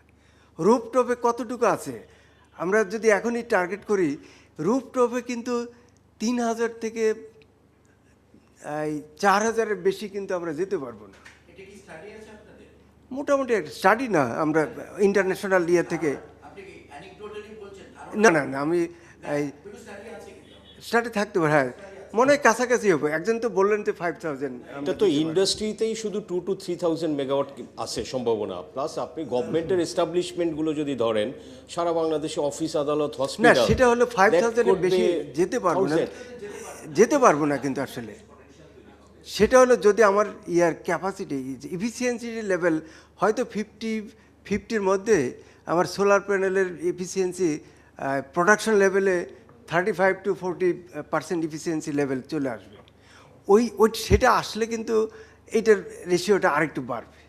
এখন তো আমরা 23 ম্যাক্সিমাম 23, সেটা যদি 35 to 40% হয় সেটা হয়তো 10,000 পর্যন্ত যেতে পারে। কিন্তু 50-তে তো আমার ডিমান্ডটা হলো 1 লক্ষ মেগাওয়াট। যদি আমরা টোটাল জনগণকে অ্যামিশন থাকতে পারবো, হ্যাঁ না, পার ক্যাপিটা কনজামশন হিসেবে যদি আমরা ওই জনগণকে মানে 50-এর মধ্যে আমার পপুলেশন হয়ে যাবে কিন্তু 24 থেকে 25 কোটি, সেটাকে যদি আমরা টার্গেটে একটু কি আমরা ফোকাসটা করতে পারি যে আসলে ধরেন যে এই যে একটা এনার্জি শক আমরা খেলাম বা এর মধ্যে দিয়ে যাচ্ছি, এটা আসছে, এটা এইদিকে আমরা আসছি, যে গভর্নমেন্ট আসলে কি প্ল্যান করছে, মানুষ ওইটা জানতে চায় যে আসলে ফিউচার শক অ্যাবজর্পশনের জন্য সরকার আসলে কি করবে, কোনো প্ল্যান করছেন কিনা আপনারা, এবং সামনে বাজেটে আসলে কি রকমের কি হতে পারে যে duty waiver of solar and renewable equipment এগুলোর না। এইখানে আমি আসতাম, তার আগে এই সভরিনটি নিয়ে আসলে কিছু বিষয় একটু বলি। আসলে সভরিনটির রঙ্গলাল সেনের একটা কবিতার 2টা লাইন, এই না sorry Patrick Henry, give me liberty or give me death. সভরিনটিটা একেবারে টাচি একটা বিষয়। এই স্বাধীনতাহীনতায় কে বাঁচিতে চায় হে কে বাঁচিতে চায়, রঙ্গলাল সেনের সেই একটা বিষয়। আর এই সভরিনটিটা আসলে দুইভাবে এটা হয়, একটা পলিটিক্যাল সভরিনটি আর একটা হলো ইকোনমিক সভরিনটি। আর আজকের যে আলোচনা এটা পার্ট অফ ইকোনমিক সভরিনটি।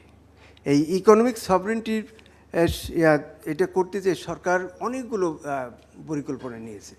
আমাদের মেইন একটা বড় একটা ইস্যু হলো আমাদের যেমন এখন যে ক্রাইসিসটা আছে সেই ক্রাইসিসের বড় একটা এটা হলো আমাদের স্টোরেজ ক্যাপাসিটিটা খুবই লিমিটেড। এই 45 to 60 ডে ডিফারেন্ট ইয়ার জন্য। আসলে এটার ইন্টারন্যাশনাল স্ট্যান্ডার্ড হলো 90 ডেজ। আর চায়না যেটাই করে ওরা কিন্তু ওদের যে ক্যাপাসিটি স্টোরেজ ক্যাপাসিটিটা রেখে রাখছে হলো প্রায় 1 ইয়ারের, প্রায় 1 বছরের সমান বা মোর দেন 1 ইয়ার। কারণ ওদের একটা ধারণার থেকে যে ভবিষ্যতে যেন আমরা এটা করতে পারি। আর আমাদের যে টার্গেটটা হয়েছে আমরা হ্যাঁ ফুয়েলের ক্যাপাসিটি, কারণ গ্যাসের ক্যাপাসিটিটা তো আমাদের আসলে ওইভাবে নাই, এটা নাই। ইলেকট্রিসিটি ক্যাপাসিটি আমরা ধরে রাখতে পারছি না তো, শুধু ফুয়েলের। এখন যে শকটা আমরা করলাম এটা মূলত হলো আমরা আলোচনা করেছি, এটা হলো আমাদের স্টোরেজ ক্যাপাসিটি যদি আমাদের থাকতো ফুয়েলের তাহলে কিন্তু আমরা এই শকটে পড়তাম না। এই 45 to 60 ডে অলরেডি পার হয়ে গেছে। আমরা যে পলিসি নিয়েছি যে আমাদের এই টোটাল ক্যাপাসিটিটা 90 ডেজ করার জন্য আমাদের অনেকগুলো প্রজেক্ট এবং প্ল্যানিংটা এটা নেওয়া হয়েছে।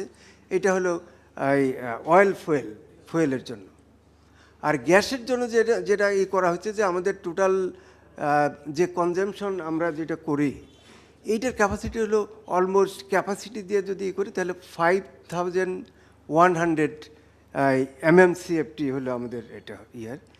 আর যেটা কনজিউমেবল যে ক্যাপাসিটি যেটা আমাদের সেটা হলো 3800। আর আমরা সাপ্লাই দিতে পারতেছি হলো 2800। এই 2800-এর ভিতরে 1000 থেকে 1100 হলো আমাদের ইম্পোর্টেড, যেটা আমরা এলএনজি আমদানি করি। আর এই 1700 থেকে 1800 যেটা আমরা ডোমেস্টিক প্রোডাকশন, আর এই ডোমেস্টিক প্রোডাকশনটা গ্র্যাজুয়ালি এটা ডাউন টার্ন। আর এখানে একটা বিষয় আমাদের যে করতে হবে যে আমরা এখন পর্যন্ত এই ডোমেস্টিক অপরচুনিটিটা কী আছে সেটা কিন্তু আমরা এখনও স্টাডি করতে পারিনি। এটার জন্য যে জিওলজিক্যাল সার্ভে এবং ম্যাপিংটা এখন আসলে আমাদের সেভাবে হয়নি। এটা হলো আমার ধারণা। সেই সাথে অনেক স্কলাররা যেটা বলেন যে আমাদের হাইড্রোকার্বন রিজার্ভ কিন্তু আমাদের হিউজ থাকার কথা, আমাদের জিওলজিক্যাল যে বাংলাদেশের যে অবস্থান, কিন্তু সেটাকে আমরা এখনও কী বলে সার্ভে করতে পারিনি, এক্সপ্লোর আসলে অনেক দূরে। আসলে এই যে এনার্জি ইন্ডিপেন্ডেন্সের জন্য একটা বড় একটা ইস্যু হলো ফার্স্ট আমাদের ডোমেস্টিক আমাদের কি রিসোর্সটা আছে সেটাকে আইডেন্টিফাই করা, সেটাকে এক্সপ্লোর করা। এই জায়গায় আমাদের গ্যাপ আছে। এইখানে সরকার যেটা আমরা যে পলিসিটা নিয়েছি যে হ্যাঁ জানি না, সেটা হলো আমরা ক্রিটিক তো আমরা সবাইটা আমরা করলাম। এই আমাদের যে পলিসিগুলো আছে যে 30 সালের মধ্যে প্রায় 100 কূপ খনন করা, তা 28-এর মধ্যে, ওই তো আমরা 30-এর মধ্যে এটা হলো। কিন্তু সেটা কতটুকু সম্ভব হবে, আমরা অনেকগুলো প্রজেক্ট এটা নিয়েছি। হ্যাঁ, আরেকটা হলো যে সারা বাংলাদেশকে সার্ভে করার জন্য একটা বড় একটা প্রজেক্ট হাতে নেওয়া হবে বলে আমরা এই করছি। এইটা হলো জিওলজিক্যাল সার্ভে অ্যান্ড ম্যাপিং, এটা সেটা হবে। আরেকটা হলো আমরা অফশোরে ওই যে আমাদের যে 27টা ব্লক আছে সেটাকে টেন্ডারে যাচ্ছে, উইদিন 1 or 2 মান্থের ভিতরে আমরা টেন্ডারে যাচ্ছি। আরও মানে সেটা তো আগে হবে, আমরা নিচ্ছি। এর আগে তো টেন্ডার হয়েছিল, কিন্তু নোবডি সাবমিট এনি টেন্ডার এটা হলো। তার মানে অফশোরে এটা নিব। আরেকটা টেন্ডার আসবে হলো আমাদের অনশোরে, যেটা হলো হিল ট্র্যাক্ট এরিয়াতে, সেটা পটেনশিয়ালিটি হিউজ আছে, হিল ট্র্যাক্ট এটা হলো। আর এটা হলো অনশোরে আরও অনশোরের কথা বললাম। এইটা এই ধরনের আমাদের একটাই আছে। সেখান থেকে যদি আমরা একটা বড় আকারে গ্যাস অথবা তেলের একটা রিজার্ভটা পেয়ে যাই, তাহলে ইম্পোর্টের উপরে বার্ডেনটা আমরা কমেছে। মূলত আমরা ইম্পোর্ট বার্ডেনটা কমানোর জন্য আমাদের অনেকগুলো টার্গেট আছে। আর যেহেতু গ্র্যাজুয়ালি আমাদের ডিমান্ডটা ইনক্রিজ হচ্ছে, সেক্ষেত্রে ইম্পোর্টের এখন যে সাইজ এটা কমানো খুবই ডিফিকাল্ট। এটাকে বৃদ্ধি করার জন্য এই ফোর্থ অ্যাফেসারির জন্য আমরা অলরেডি 2 ধরনের আমরা করেছি। একটা হলো টেন্ডারও যাচ্ছি, টেন্ডারটা না পেলে G2G ভিত্তিতে একটা কন্ট্রাক্ট করার এইটা আছে। এছাড়া অনেকগুলো পলিসিও নেওয়া হচ্ছে, যে ছোটোখাটো পলিসি, আগের পলিসিগুলোকে রিভাইজ করা হচ্ছে, নতুন পলিসি আমাদের অ্যাডপ্ট নেওয়া হচ্ছে। আর সাধারণ আমি আসলে বিদ্যুৎ বিভাগের অংশটুকু আসলে খুব একটা বলতে পারবো না, যেহেতু আমরা এই প্রাইমারি এনার্জি এটা নিয়ে আসছি। প্রাইমারি এনার্জি আসলে আমার মূল ফোকাসিং, আমার বলার স্টাইলটাও ছিল, আমি যতটুকু বলেছি মূলত হলো প্রাইমারি এনার্জির অংশটুকুই এটা বলেছি। এই হলো পিকচার। আরেকটা হলো যে আমরা আর জাতিগতভাবে আমাদের একটা টেন্ডেন্সি আছে যে আসলে ক্রিটিসাইজটা আমরা বেশি করি, আর সাপোর্টটা একটু কম করি। সেটা আজকে যতগুলো আলোচনা হলো ম্যাক্সিমামই কিন্তু আসলে আমরা কি পারি না এটাকে আমরা ফোকাস করেছি। আর ওই যে আমাদের 2 জনে সর্বশেষ যার কাছে শুনলাম, উনি কিন্তু খুবই চমৎকার কিছু বলেছে। আসলে আমাদের কি করণীয় সেই অ্যালাইনমেন্টটা আসলে বেশি দরকার। আর এই অ্যালাইনমেন্টের জন্য আমাদের যে জিনিসটা হবে যে আমরা এনার্জি সভরেন্টির জন্য শুধু সরকার এটা পারবে না। 3টে জায়গা আছে। একটা হলো একাডেমিয়ার রিসার্চ অ্যান্ড ডেভেলপমেন্ট, R&Dটা খুবই দরকার, যেটা আমাদের একেবারেই লো লেভেলের। আর এই R&Dটা ডিপেন্ড করে, যেমন চায়না বা ডেভেলপ কান্ট্রিগুলোতে আসলে কিন্তু ম্যাক্সিমাম R&Dটা কিন্তু করে হলো একাডেমিয়া, ইউনিভার্সিটি। আর আমাদের দেশে আসলে সরকার এটাকে বেশি এটা করে। ইউনিভার্সিটি এবং বিভিন্ন একাডেমি যদি এগিয়ে না আসে আমরা কিন্তু R&Dতে আসলে খুব একটা আগাতে পারবো না। এই ইয়াং স্টুডেন্টদের যদি আমরা এই শুরু থেকেই যদি আমরা এঙ্গেজ করতে পারি তাহলে পরে এই তারা যখন গ্রোন আপ হবে তারা কিন্তু কন্ট্রিবিউট করতে পারবে বেশি। কিন্তু আমরা যারা অলরেডি ম্যাচিউর হয়ে গেছি আমাদের কিন্তু R&Dতে থিঙ্কিং করার ক্যাপাসিটিটা খুবই কম। যে এই জায়গাটা আমাদের ফোকাস দিতে হবে যে ইউনিভার্সিটিগুলোকে আমাদের এখানে নিয়ে আসতে হবে। আরেকটা হলো এটা হলো যে private sector, already private sector তারা বলেই লিফট করেছে, আসলে তারা শুধু বলে গেলে আসলে কিন্তু পৃথিবীর দেখেন আপনি যতগুলো ডেভেলপড কান্ট্রি আছে প্রাইভেট সেক্টরের কন্ট্রিবিউশন কিন্তু হিউজ R&Dতে, কিন্তু আমাদের দেশে এই প্রাইভেট সেক্টর সবসময় তাকিয়ে থাকে হলো সরকারের কাছ থেকে কতটুকু পাবো। আবার সরকারও এই একটা এখানে প্রাইভেট সেক্টর এবং গভর্নমেন্ট সেক্টরের ভিতরে একটা মানে ক্লোজ কানেক্টিভিটিটা নাই। একজন আরেকজনের আসলে আমরা এই ওটাকে কী বলা কম্পিটিটর ভাবি, যেটা কোনোভাবেই ঠিক না। এনার্জি সভরেনিটির জন্য আমাদের প্রাইভেট সেক্টর এবং গভর্নমেন্ট একটা কোলাবোরেশনটা এটা লাগবে।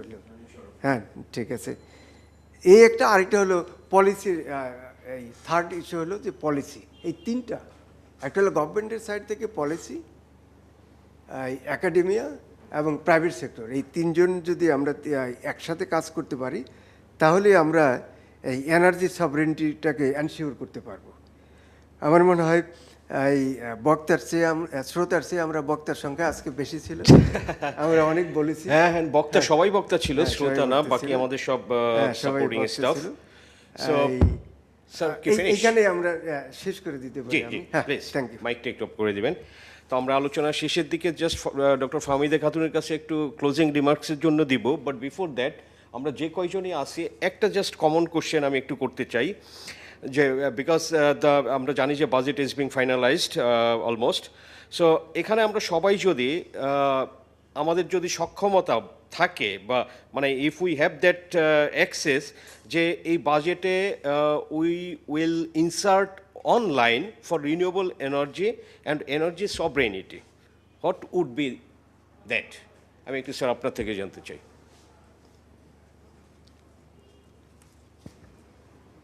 আমি আমার যখন প্রেজেন্টেশন ছিল তখন যেটা বলেছিলাম, এনার্জি সভরেনিটির একটা ব্যাপার হচ্ছে যে the people will have equitable access to energy, এই জিনিসটাকে এনশিওর করতে হবে। তখন সেই ইকুইটেবল অ্যাক্সেস যদি বলতে হয় তাহলে ইনঅ্যাক্সেস যেটা আছে সেটাকেও ইকুইটেবল করতে হবে। সুতরাং যদি এই মুহূর্তেই ধরি তাহলে ঢাকার লোকের আর রাজশাহীর লোকের আর চিটাগাংয়ের লোকেরও বেশ কিছুটা লোডশেডিং সহ্য করতে হবে, এছাড়া কোনো উপায় নেই।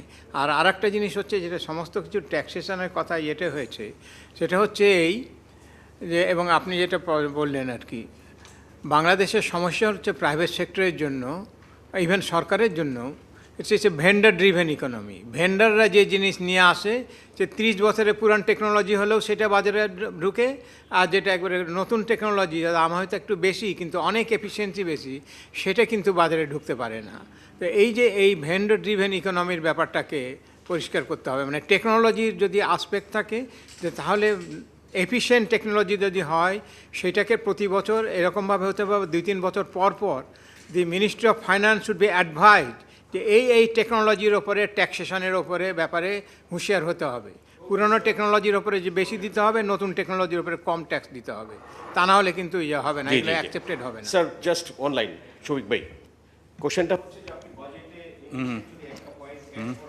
ওকে ওকে, না আমি তিনটা বলছি, 3টা পয়েন্ট। হ্যাঁ ওখানেই, আর না ওইটার সাথে আরেকটা, যেটা যেহেতু এনার্জি ট্রানজিশন বলছি, গ্রিড একটা ইম্পর্টেন্ট ফ্যাক্টর, গ্রিড মডার্নাইজেশন এবং সাবস্টেশনের কাজগুলো করতে হবে ট্রান্সমিশনে। সো গভর্নমেন্ট এটা যেন অ্যালোকেশনটাকে কন্টিনিউ মানে করে যায়, মানে বাজেট অ্যালোকেশন, মানে এখন তো তার সাপোর্ট দিয়ে যেতে হবে, তাই না? এবং এখানে গভর্নমেন্ট তো তার মুখের কোনো সাপোর্টে তো কাজ করবে না, যেমন লোডশেডিং বা এটা তো হয়তো সেপারেট আদার এক্সিকিউটিভ মানে আদার মেজারে যাবে, কিন্তু এখানে দরকার হচ্ছে যে এই বাজেটটা যেন থাকে জন্য, গ্রিড মডার্নাইজেশনের জন্য, তাহলে আমরা ভবিষ্যতে যেটা ইনক্রিজিং রিনিউয়েবল করতে পারবো।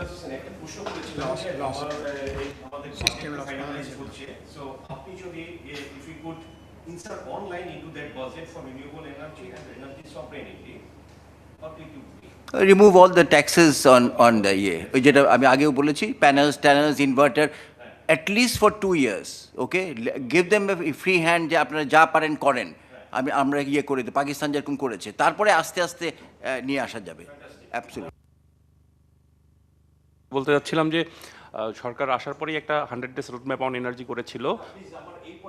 এই পেনটাই বলতেছি, 100 ডেজ রোডম্যাপে যে ইনিশিয়েটিভগুলো নিয়েছে, সেক্ষেত্রে রিনিউয়েবল স্পেসিফিক যে টার্গেটগুলো সেট করেছে, এগুলোর জন্য স্পষ্ট বাজেট থাকতে হবে, হ্যাঁ, এবং এটা অবশ্যই খুবই ট্রান্সপারেন্ট ওয়েতে হতে হবে, ঠিক আছে?